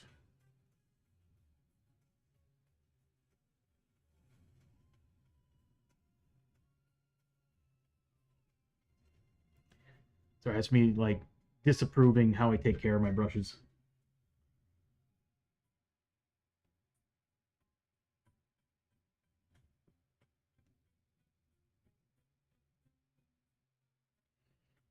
A lot of this, honestly, I really don't need to be doing this because we will be putting on a black wash, a thick black wash that will layer in all this area. So I don't know why I'm doing all this extra work.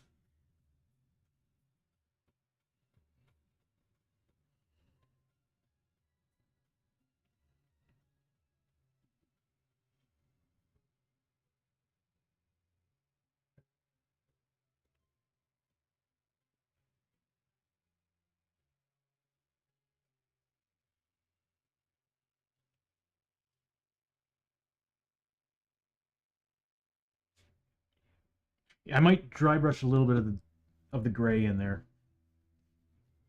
So this way I don't have to do it after we put the wash on there.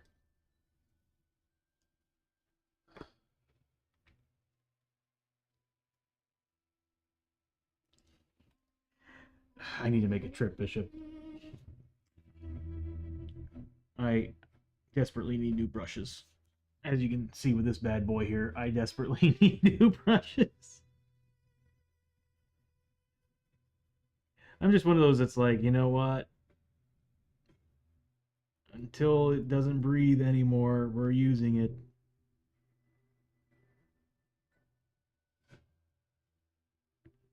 You are mine.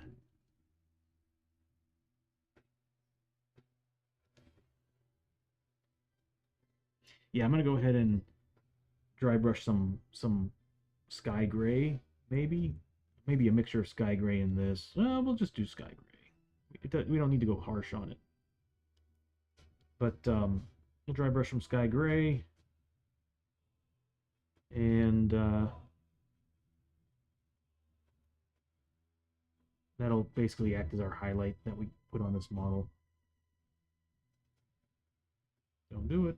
Don't do it. You're gonna regret it. Don't do it. Oh, you're lucky. Okay.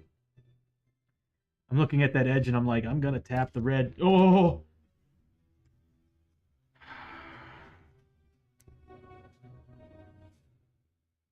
Me dropping models. Okay. Again, I really don't need to do this part, but for some reason I just feel like I have to. Get rid of a little bit of that.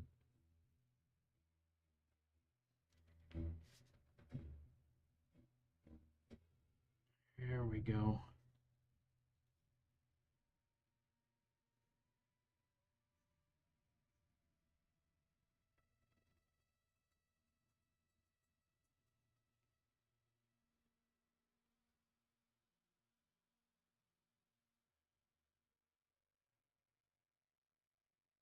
It'll just be nice to get these guys done.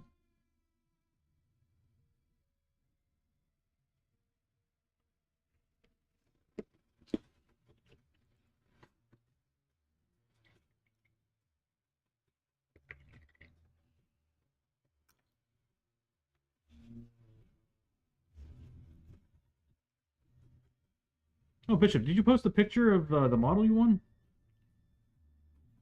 I didn't check today, but I know last night I was looking for it. I might have missed it. I'm not sure.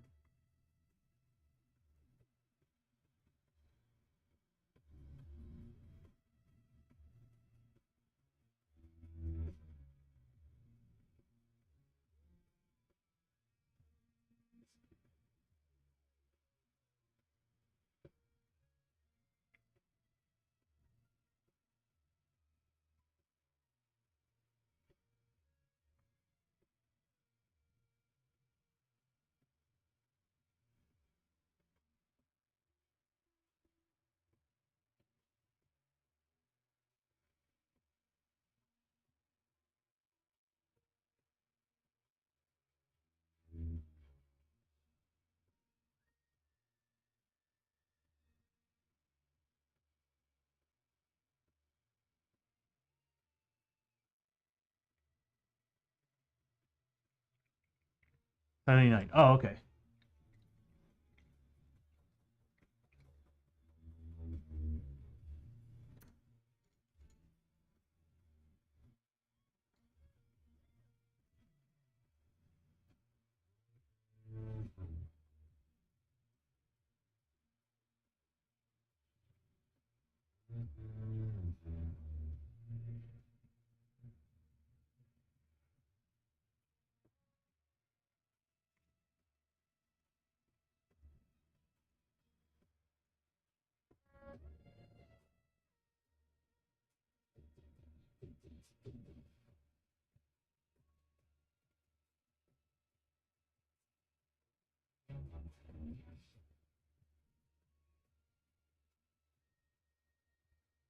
I'm like trying to find a spot that I'm not going to rub the paint off of. It's not working out too well when I'm moving this model around. Okay, I think we can move on to. I think we can move on to the black wash, but I really should do the eyeballs first before we do that, because I will be using the, well, I think putting the black wash inside the eye sockets will help me actually figure out where the eyes are, because it's kind of hard to tell where they are right now. It really is. I'm just going to go ahead and make a black wash.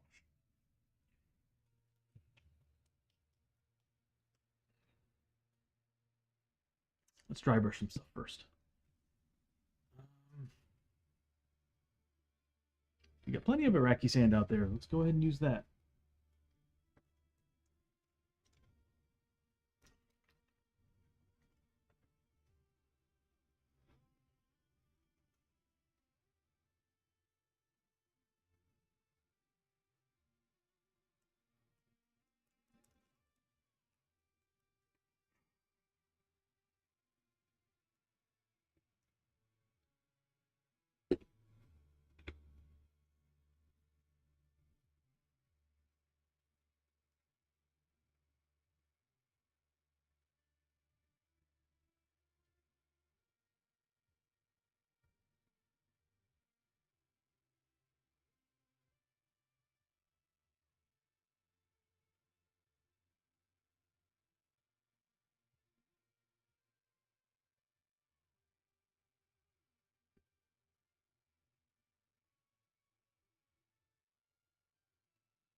Hmm. Hey, no problem, buddy. Welcome back.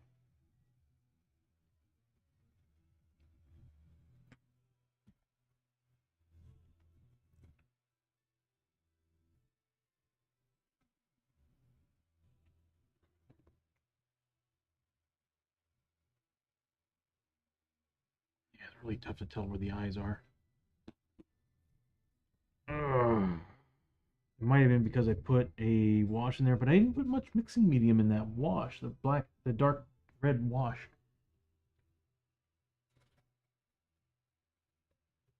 I might have to improvise on that one. Unless I can see it with this.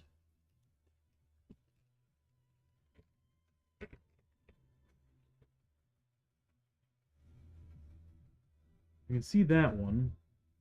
I'm going to have to improvise because it's actually really hard to tell. They're very thin sockets. Very thin. And if I do what my plan was to put white in there first and then put the black wash, it would just seep in and just cover the whole damn thing. So yeah, I'm kind of stuck doing this.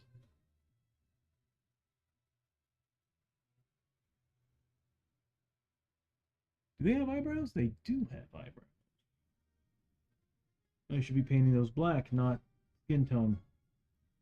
Okay, well, now I know. That's why they're popping out like that over the eyes. Yep. Okay, start the black wash. See how far we can get with this. My main goal right now is just to kind of work on the face and the fingers.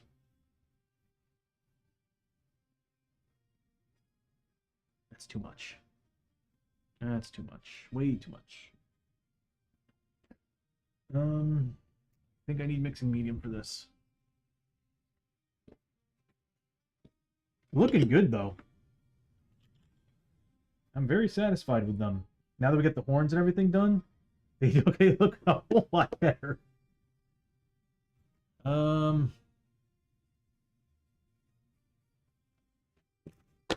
It's right here. This is gonna be a lot of water, so we're gonna need some of that.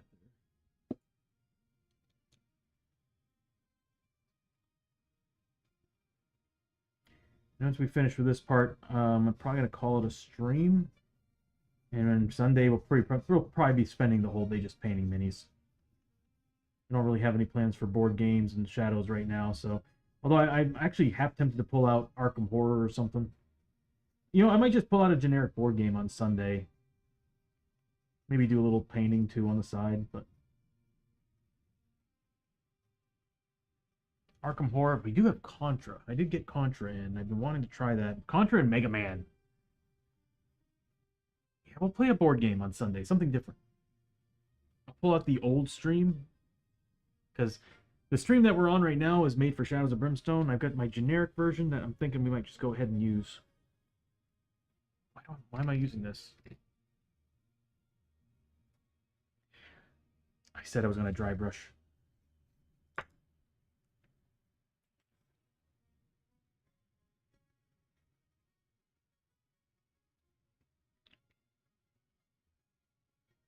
Who do I want to use?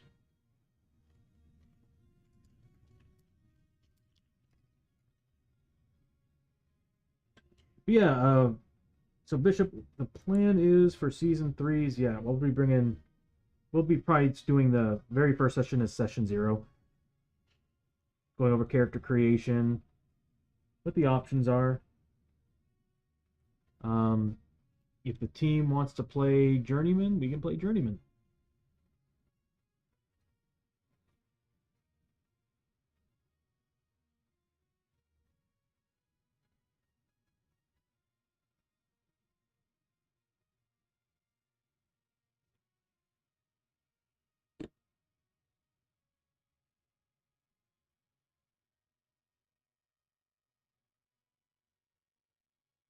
Kind of like what we did with the D&D bros.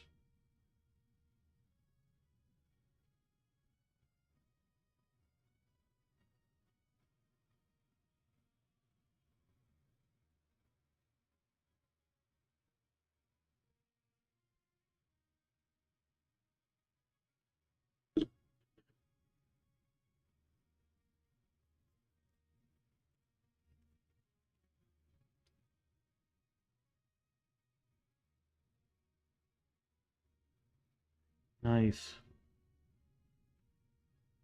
Well, I hope you had a good time in Maine.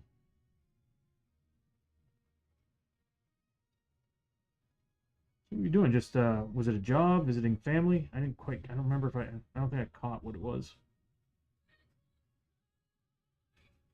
Yeah, last time I went to Maine was about, like I said, 2 years ago, somewhere around there. And it was to visit family.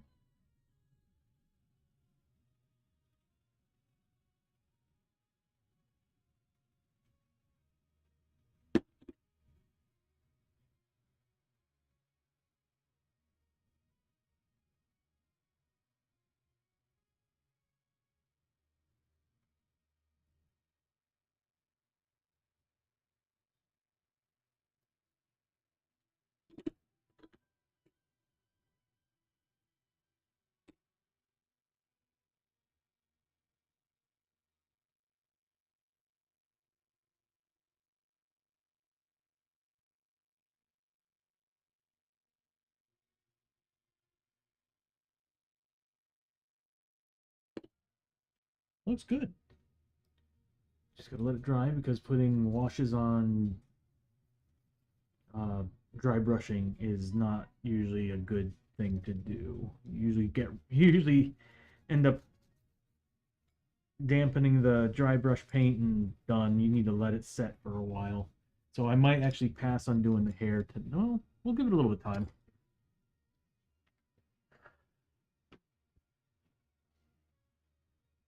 Family gathering. Oh, nice. I had one of those in a long time.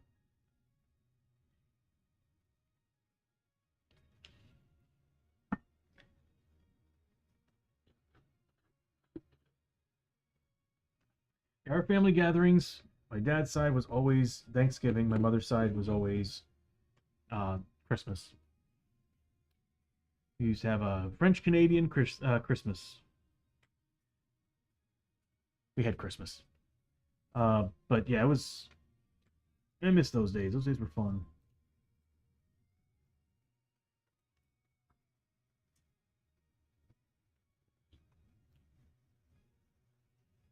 You know what? I'm gonna. Ugh. I really nervous. I'm gonna do everything else first. Is what I'm gonna do. We'll let that settle for a little bit.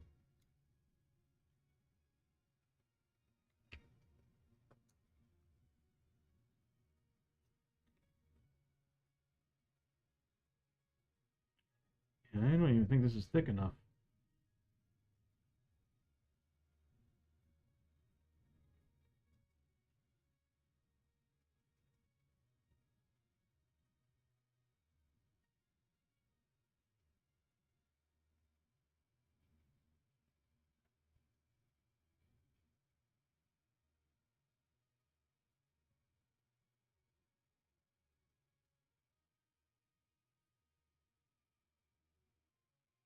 God, that turns out that way, I will be so happy. Please dry like that. Please. Please dry like that.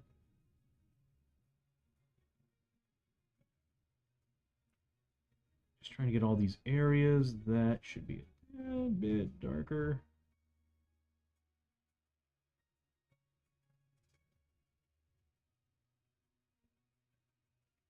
So glad it's only 3 models. Oh my god.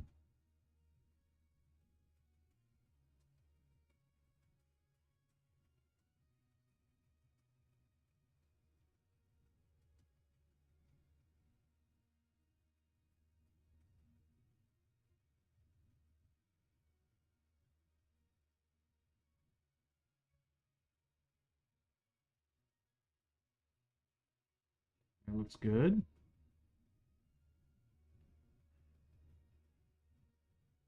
This area needs a lot of work.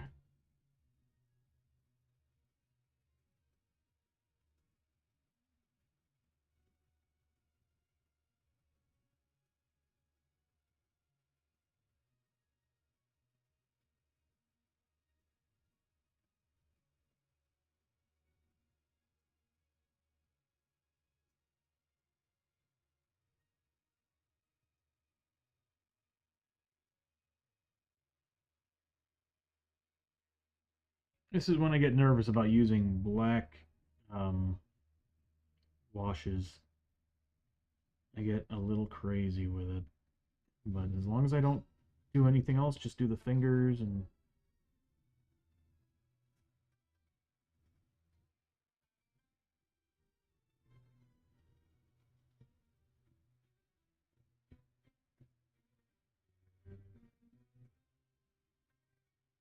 I think this is the Takobake theme song.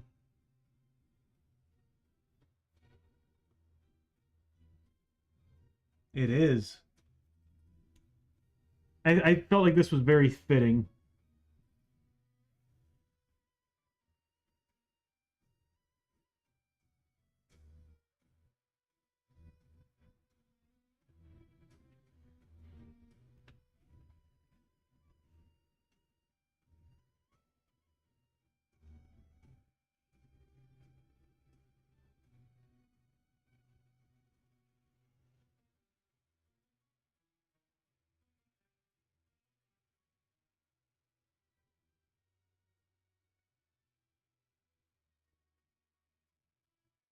I just dabbed that in actual black paint, not the wash.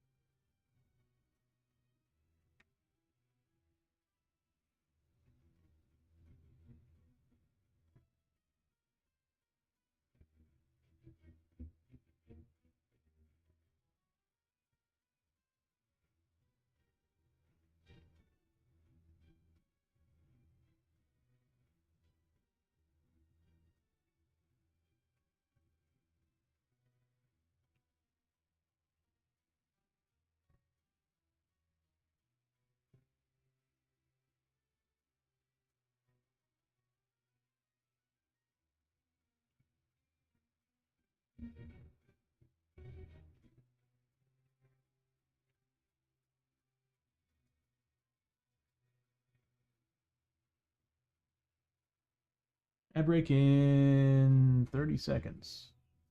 How do I see that?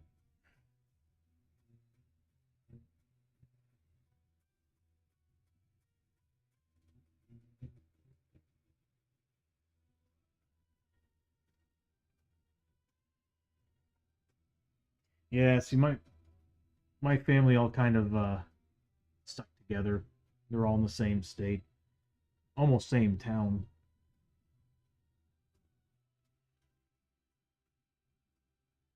Yeah, we were the only part of the family who decided it was time to move on.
You don't really need to, but I figure I'd just do that just the same. And you know what?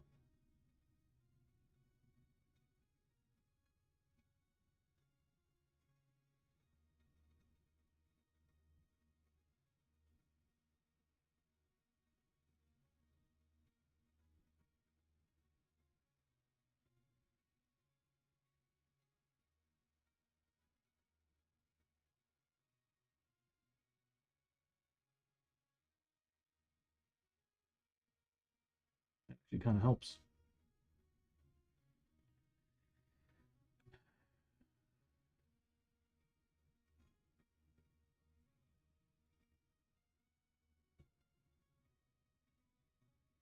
Again, I'm very grateful there's only 3 of these models. If there were even one more, I just, no.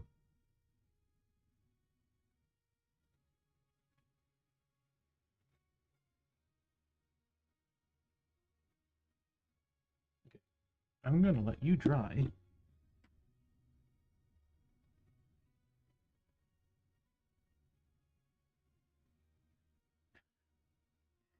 Yeah. And what's funny is that it's like I have family up there who say they want to move away, and it's for political reasons, but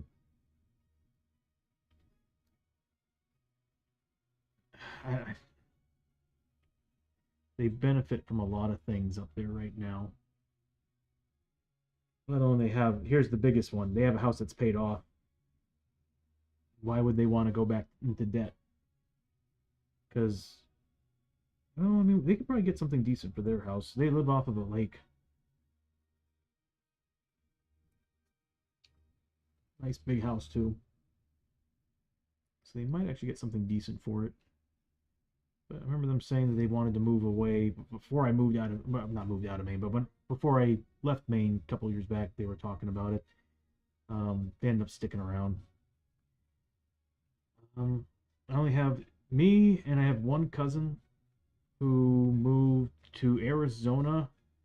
Then she moved here to Texas.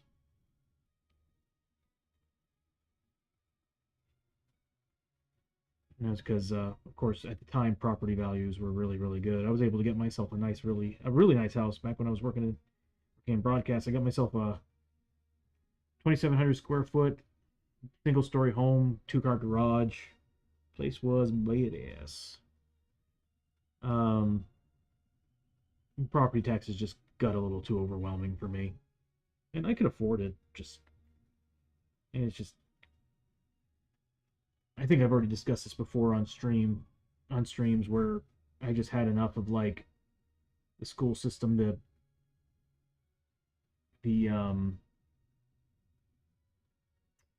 superintendent coming around and telling everybody, yeah, we need to borrow more money after just spending a ton on a freaking football stadium. I was like, dude, back in Maine, we played on a typical everyday field. For this was a middle school, by the way. This wasn't a high school. This was a freaking middle school, and they bought themselves a really nice, expensive um, football field. Now, of course, they tacked on track and everything to it as well, but it's like, dude, these kids don't need that. They really don't. But I just got tired of seeing where my tax paying money, my taxes were going. It gets very frustrating. Priorities, am I right? It's different for everybody.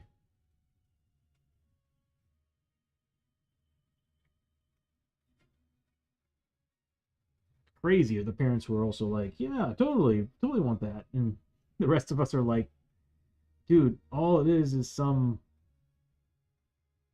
all it is is somebody, a friend of this person who's looking for work and they're just getting it for them. And it's like, we need to stop that crap. It really got old and expensive because I was paying 65, 67, I think, in my last year that I owned the place. And then after that, I was like, yeah, I'm done.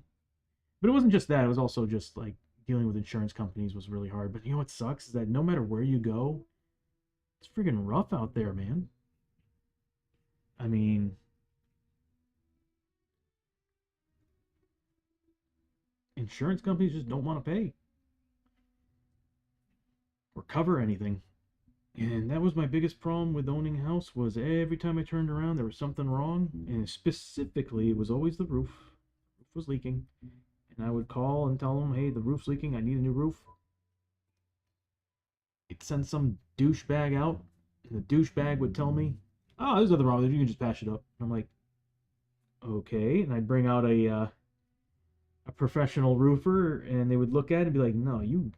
I mean, then again, the roofer might be looking for work too, but there's always that possibility. But either way, it was like it was super obvious that my house needed a new roof, and insurance just did not want to cover it.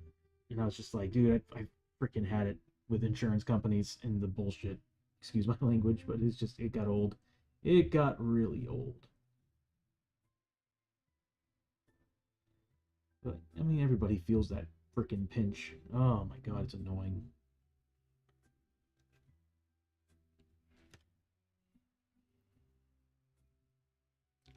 I moved because the work was better elsewhere. Yeah, that's why I moved. Bishop. It's exactly why I moved. There was nothing in Maine. At least for me, there was nothing in Maine. Like even all my friends growing up, they're either working for Bath Iron Works or either working for Bath Iron Works or working in some retail job, which most of them didn't last long. But the main thing was in Maine, if you got a job at Bath Iron Works, you were set. I remember that's what everybody wanted up there. Everybody wanted to work for Bath Iron Works. Me, I was like, well, I'll do more with my life. Nothing against it. It's a great job for, well, at the time, I don't know how it is now, but I'm sure it was a great job for people who are trying to support their families and stuff. But it's like once you leave the state, there's much more out of the state. So much more out of the state. And a lot of people don't realize it.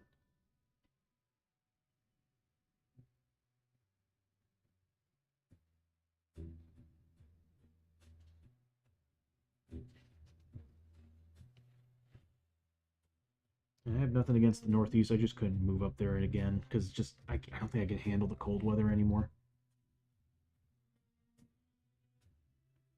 Oops. Well.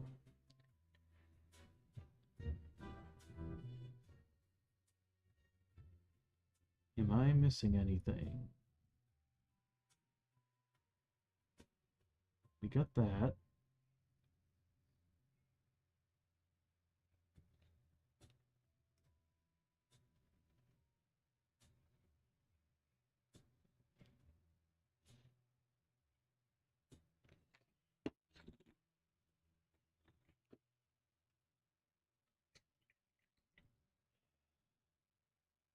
Yeah, it's pretty insane.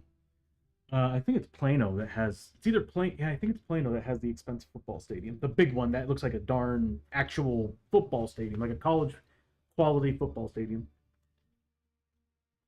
But it's crazy. It's taxpayers' dollars too. What I hate is when they're like, "Oh yeah, no, it's private." It's like, no, it's not. When you have the superintendent coming over and begging people, telling people we need more of this, we need more of that, because they're just constantly throwing money at the sports stadiums. It's ridiculous. It's like, and it's crazy too, because it's like when I lived next door to Edward Wilkie, um, that place had problems. I mean, it was a new school too, but it still had problems. And it was like, instead of working on a freaking football field, why don't you fix the damn school? And that was another thing too that really pissed all of us off. Now, I don't have kids, but even I was pissed about it because I'm the one paying the taxes on that place. Was they didn't want local kids going to that school. They were putting kids in the area on school buses to go to Lake Worth, which was miles away. No, new school with new facilities, new equipment, new everything. They were taking people all the way, like the rich kids, all the way from Springtown and bringing them to Edward Wilkie. When we all found that out, man, did people lose it. Because we're like, there's people living here who could be sending their kids to this school. Why are you doing this?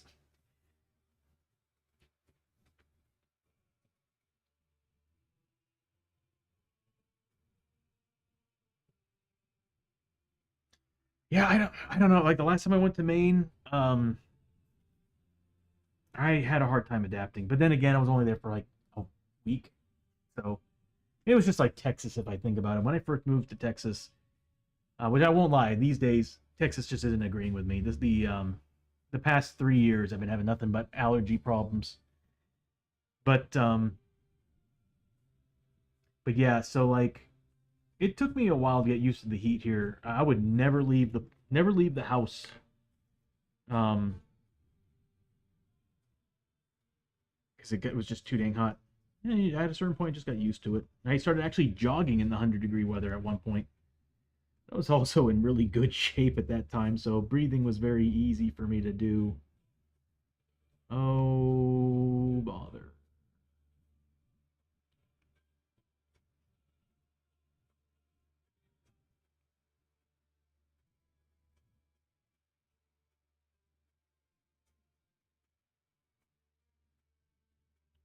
Might need to make a little bit more of the black wash.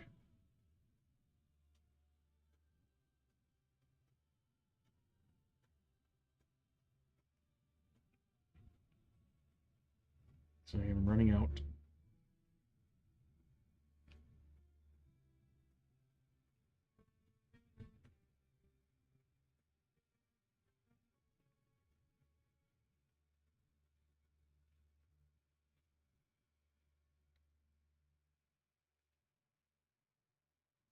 But yeah, it was crazy to see what they were doing in the school systems in this area.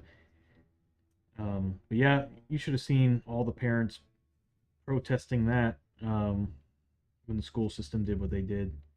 So everybody was wondering. It was like, we got this new school. Why can't we send them there? Our kids.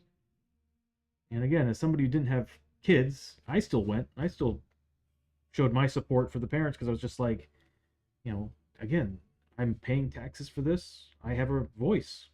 Can't tell me that because I don't have kids, I don't have a voice. That my money's going to something. I want to make sure that the people who are in this area are being given what they're paying for.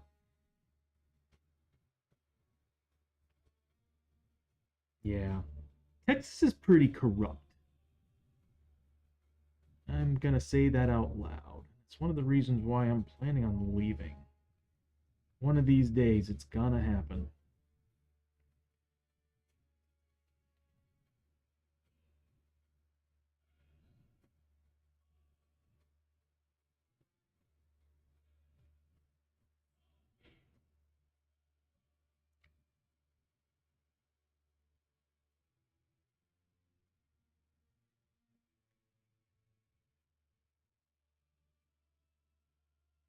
I'm running out of paint. Too late, ran out. Yep.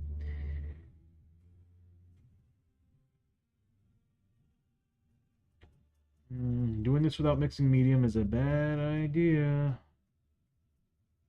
Really need to make that water thicker. Otherwise, it's going to spread. I'm doing such a dumb thing right now.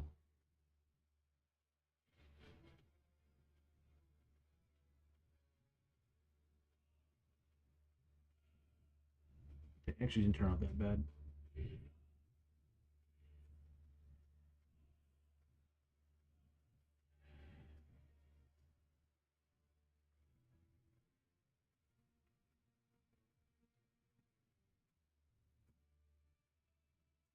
Yeah, it's too bad. This place was actually pretty sweet when I first moved here. That no no taxes on your pay was pretty nice. No income tax, no state income tax. That was pretty sweet. But they get you in other ways. They always do. That's exactly what happened here. If you owned a house, you were getting your ass kicked by taxes. Ooh.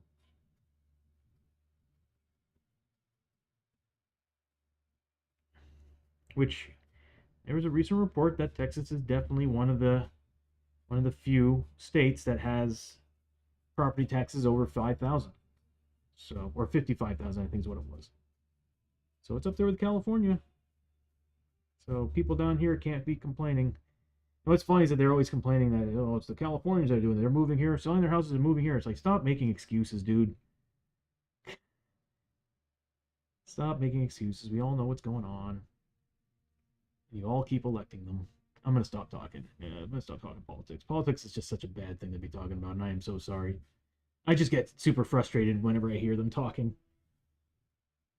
It's often too. Just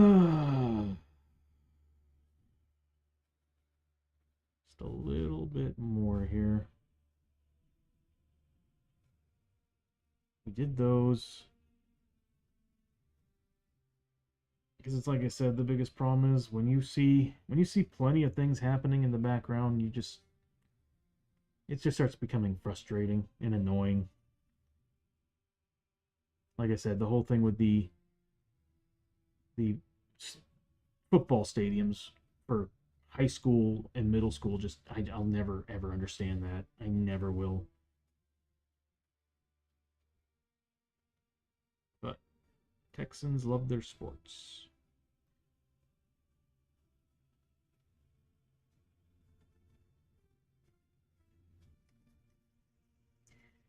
Yeah, I should have used a mixing medium.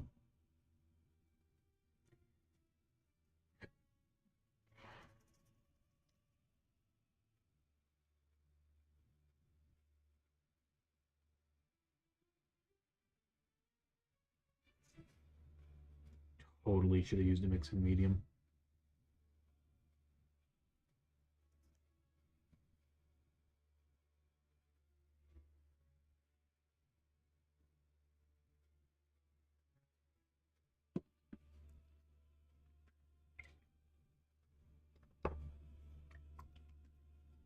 Here we go again.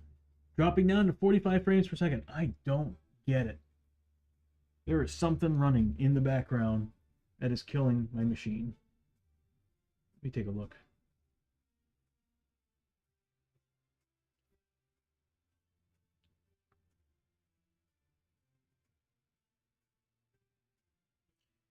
I really hate how Apple changed everything in their latest update.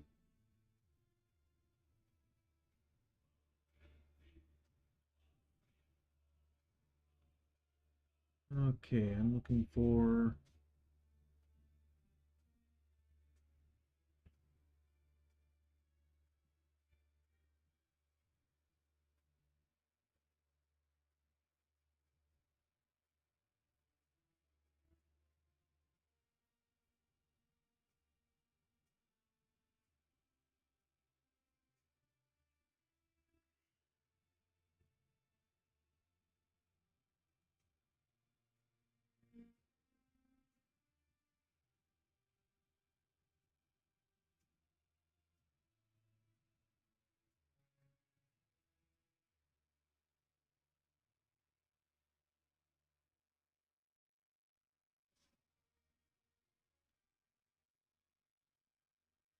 Hmm.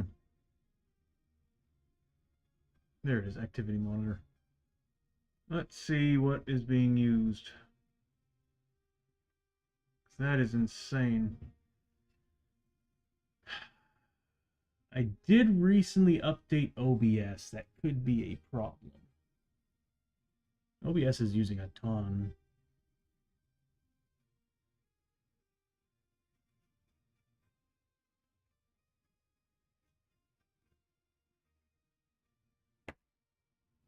I also think I have some old software on here that I need to delete.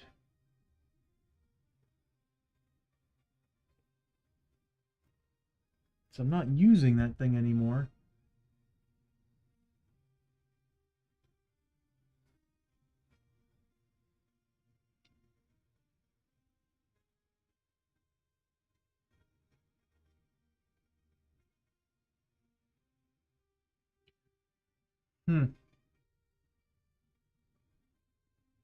Yeah, I don't know, I'm gonna have to figure that out on one day because I am losing a lot of frames and I don't know where it's coming from. That's new. That is totally new.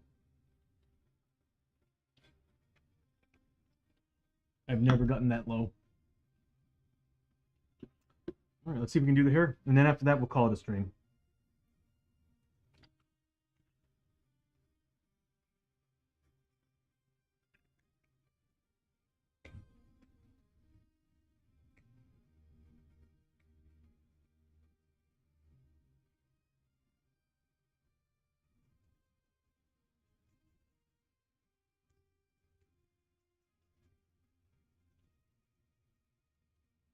Too thick.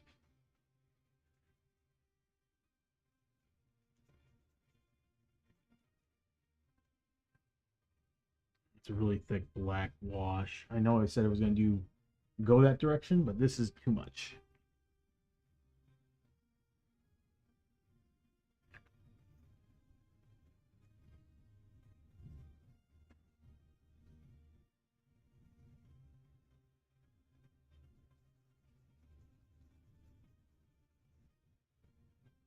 I might do it. Start with you.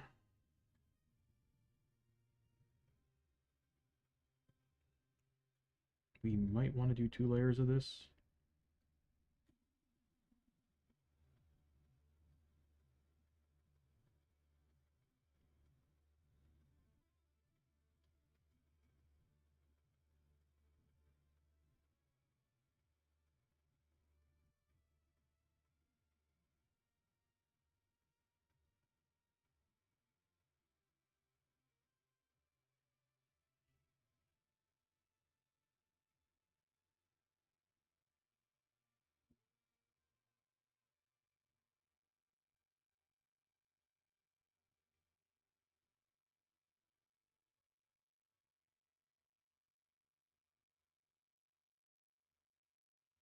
Like it so far. It is building up quite a bit down in these base areas here. Be careful of that. I'll leave him there. I like it though. If that stays that way, then that's perfect.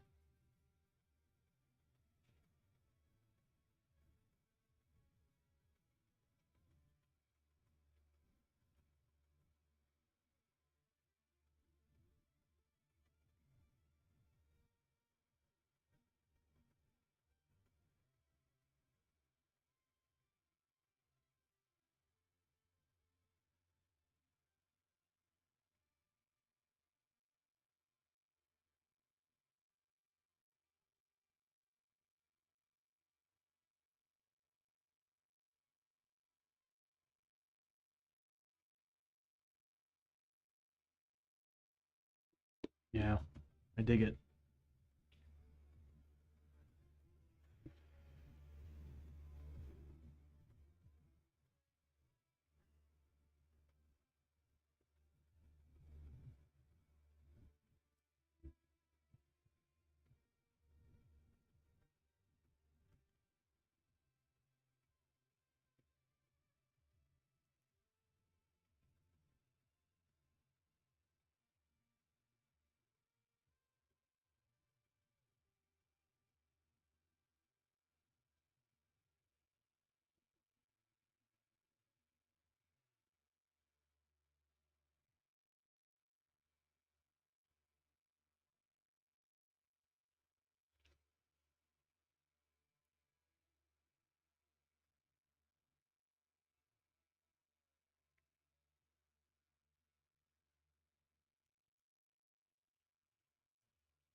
Not gonna mess with it. I'm gonna let it dry.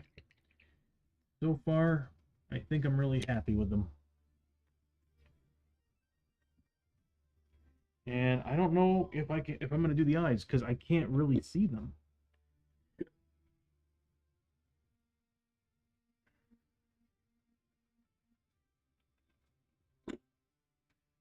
We'll see. Ugh. Everything else looks good to me though.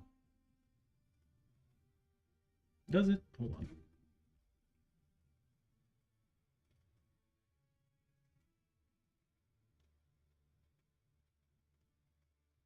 Yeah, I'm gonna let them dry. So far, I don't know how it looks like on the screen, but to me, here, looks great. It actually turned out better than I was expecting. I'm glad I actually did the like the sky gray dry brushing. I think it needed that. Otherwise, it would just come off. Probably would have just turned black. But the sky gray kind of saved it.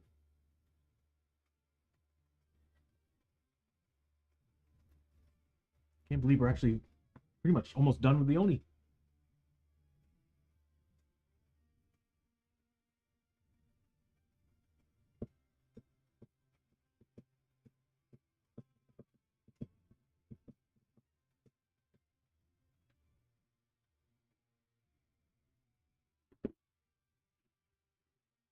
You know, I think they're done. I think at this point, yeah, I might dry brush, do a little light dry brushing with white on certain spots, like it's metal. But I'm gonna let this stuff dry first before we touch any of that. And I am losing a ton of frames. Yeah. That's new. That's the update from OBS. Yeah, I never had that problem before until I updated it. So they must have added a few new things that are running in the background.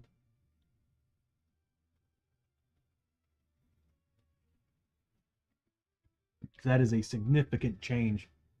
I went from like 57 frames per second on average to, I'm going to say 48. That's not right.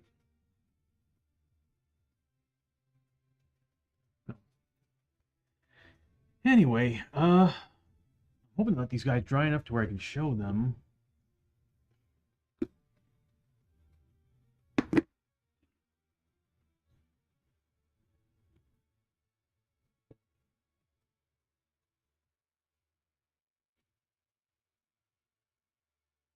Kind of wishing well, of course, kind of wish I sanded some of this stuff down.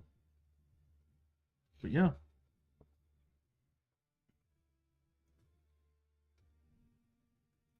So far, so good. Of course, you got a lot of light shining on them from there, but there we go.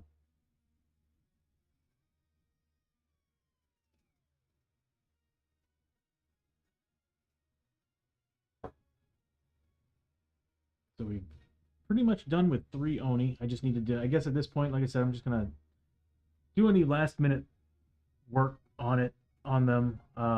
Dry brush some white on certain areas that need it, like metals. Everything else looks good, though. I'm glad that we put on that, what do we use, ochre brown or mustard yellow, Bishop?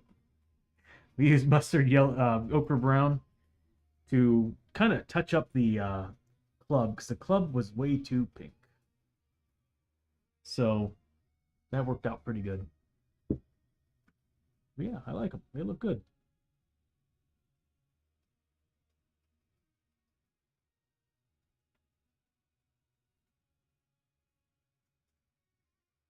Knowing me, I'm looking at them thinking, is there anything else I really should do to them? I like the horns. I like the tusks. The eyeballs, we definitely, I mean, I'm gonna have to probably do something about those. There's a part of me who still wants to add a little bit of detail. No, I'm not doing any more. No, we're done. I was thinking about adding more muscle tone with maybe like a little bit brighter of an orange flesh tone, but I think this is where we need to end it, because if I add any more, I think it might take away from the model. But yeah, that looks good. Cannot wait to see these guys on the board. But we'll definitely still need to base them. I'm probably going to do what I did with the living statue. I'm probably going to give them the stone look with like an outdoor look with like stone pieces and stuff. I really like that look for the Forbidden Fortress, like as if it's a courtyard or something. So we'll do that, give them the red rim of their base, and then that's it. I'll have to wait till probably October when we get into the, preferably the 70s, for me to to add a varnish on them. I like having the matte spray. I don't know about you, Bishop, but I love the matte spray. I like the grippiness of the matte spray. Whenever I use the glossy one, I get sweaty hands. They just slide out of my they just slide out from my hands. When I use the matte spray, it's nice and grippy. Yeah, so they're done-ish. We'll see when we get back to streaming on Sunday. And then, of course, we have the Raptors that we need to finish. This guy's looking good. I think I'm going to do is I'm going to make a blue-black mix. Dark. Actually, you know what? I've got a color for that. And we're going to probably darken some of these areas a little bit more. They're pretty bright. So I'm thinking if we darken some of this area a little bit, and then I'll probably like add some markings. I don't really think I need to do that. But And then of course we got to do the base. And the base needs to be a Swamps or Jargano look because they're swamp raptors. So I still have 2 more raptors that we can work on later. I think I'm gonna make them themed because I wasn't really originally I wasn't supposed to buy 2 more. I made the mistake when I first got this game and I saw the I think I bought the Raptor box set or something like that. I don't remember how I got those Raptors, but I remember getting the Raptors, and then the white box Raptors came out, and I thought that meant there was new rules or something, so I just picked up the box, not realizing that really all it was just them re-releasing those models. So now I have 4 Raptors when you really only need 2. So I'm thinking about what I'm going to do is I'm going to theme them. Later on we'll paint them, probably like themed to certain worlds. So I'm thinking we'll probably do Fire Caves or Caverns of Cinder. And then the other one will be like Targa Plateau. So we got one that's like ice and one that's blue and icy. The other one's fiery and red. So that's what I was thinking about doing. That'd be kind of cool. It would make sense too, because Targa Plateau was one of the 2 core sets, and then of course the Caverns of Cinder was was their first major expansion, I think.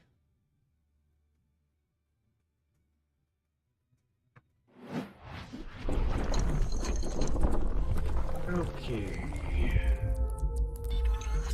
So yeah, we're gonna go ahead and end the stream here. I got a few things I need to do tonight. And then I'll probably see you all on Sunday.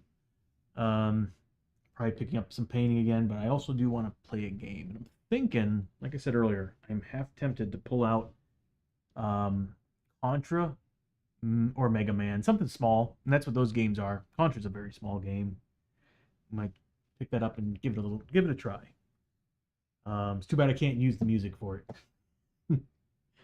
Yeah, it's too bad. That would be cool. Other than that, that's pretty much it. Like I said, just currently in the middle of moving, getting things ready. Next week, I'm gonna try to get in some more paint sessions throughout the week.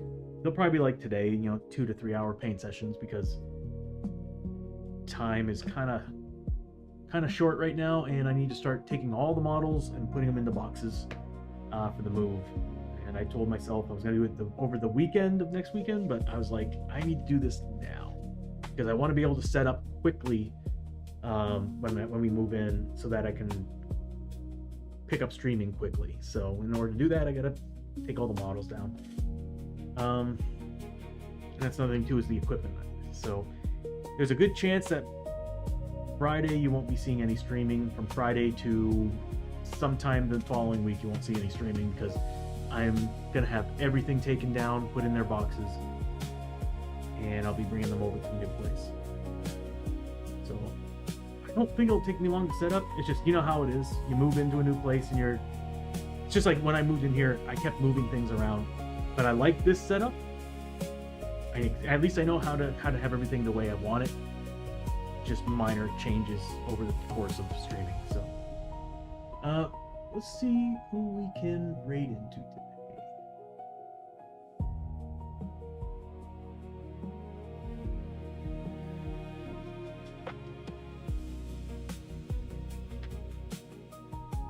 Okay.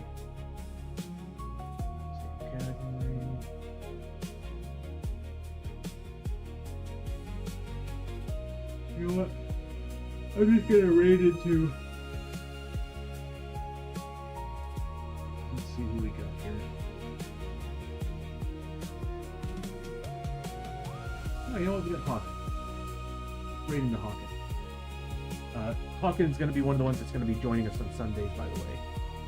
I was able to recruit him one night. He saw the stream, came in, saw the stream, and loved it. And he wants to get into playing it on Sundays. So he'll be joining us. I'm going to be looking for someone else, maybe 2 other people for Sundays. Fridays, I think I have booked. I think. I might have that thought. Well, for sure, I've got. I know I have 2 people who want to play on Fridays. One of the ones that I've been talking to, well, I've talked to about it. Haven't heard from him in a while. But if anybody's interested in playing on Fridays, let me know.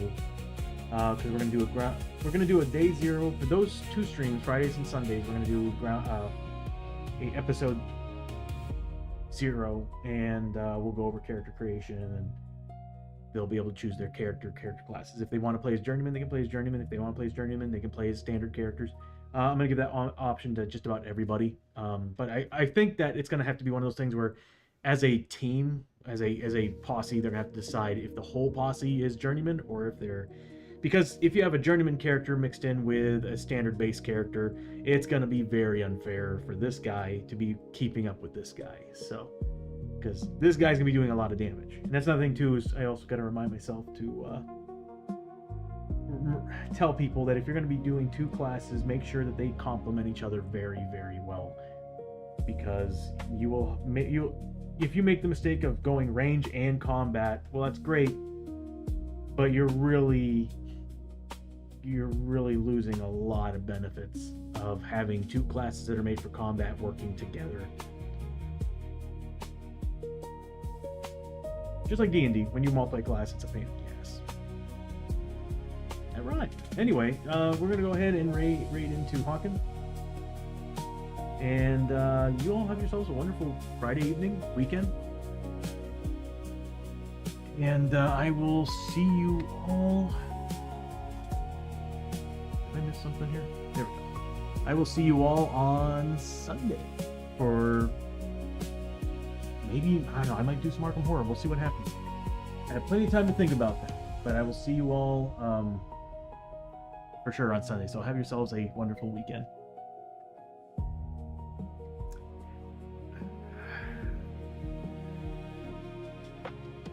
Sorry, hold on. There we go.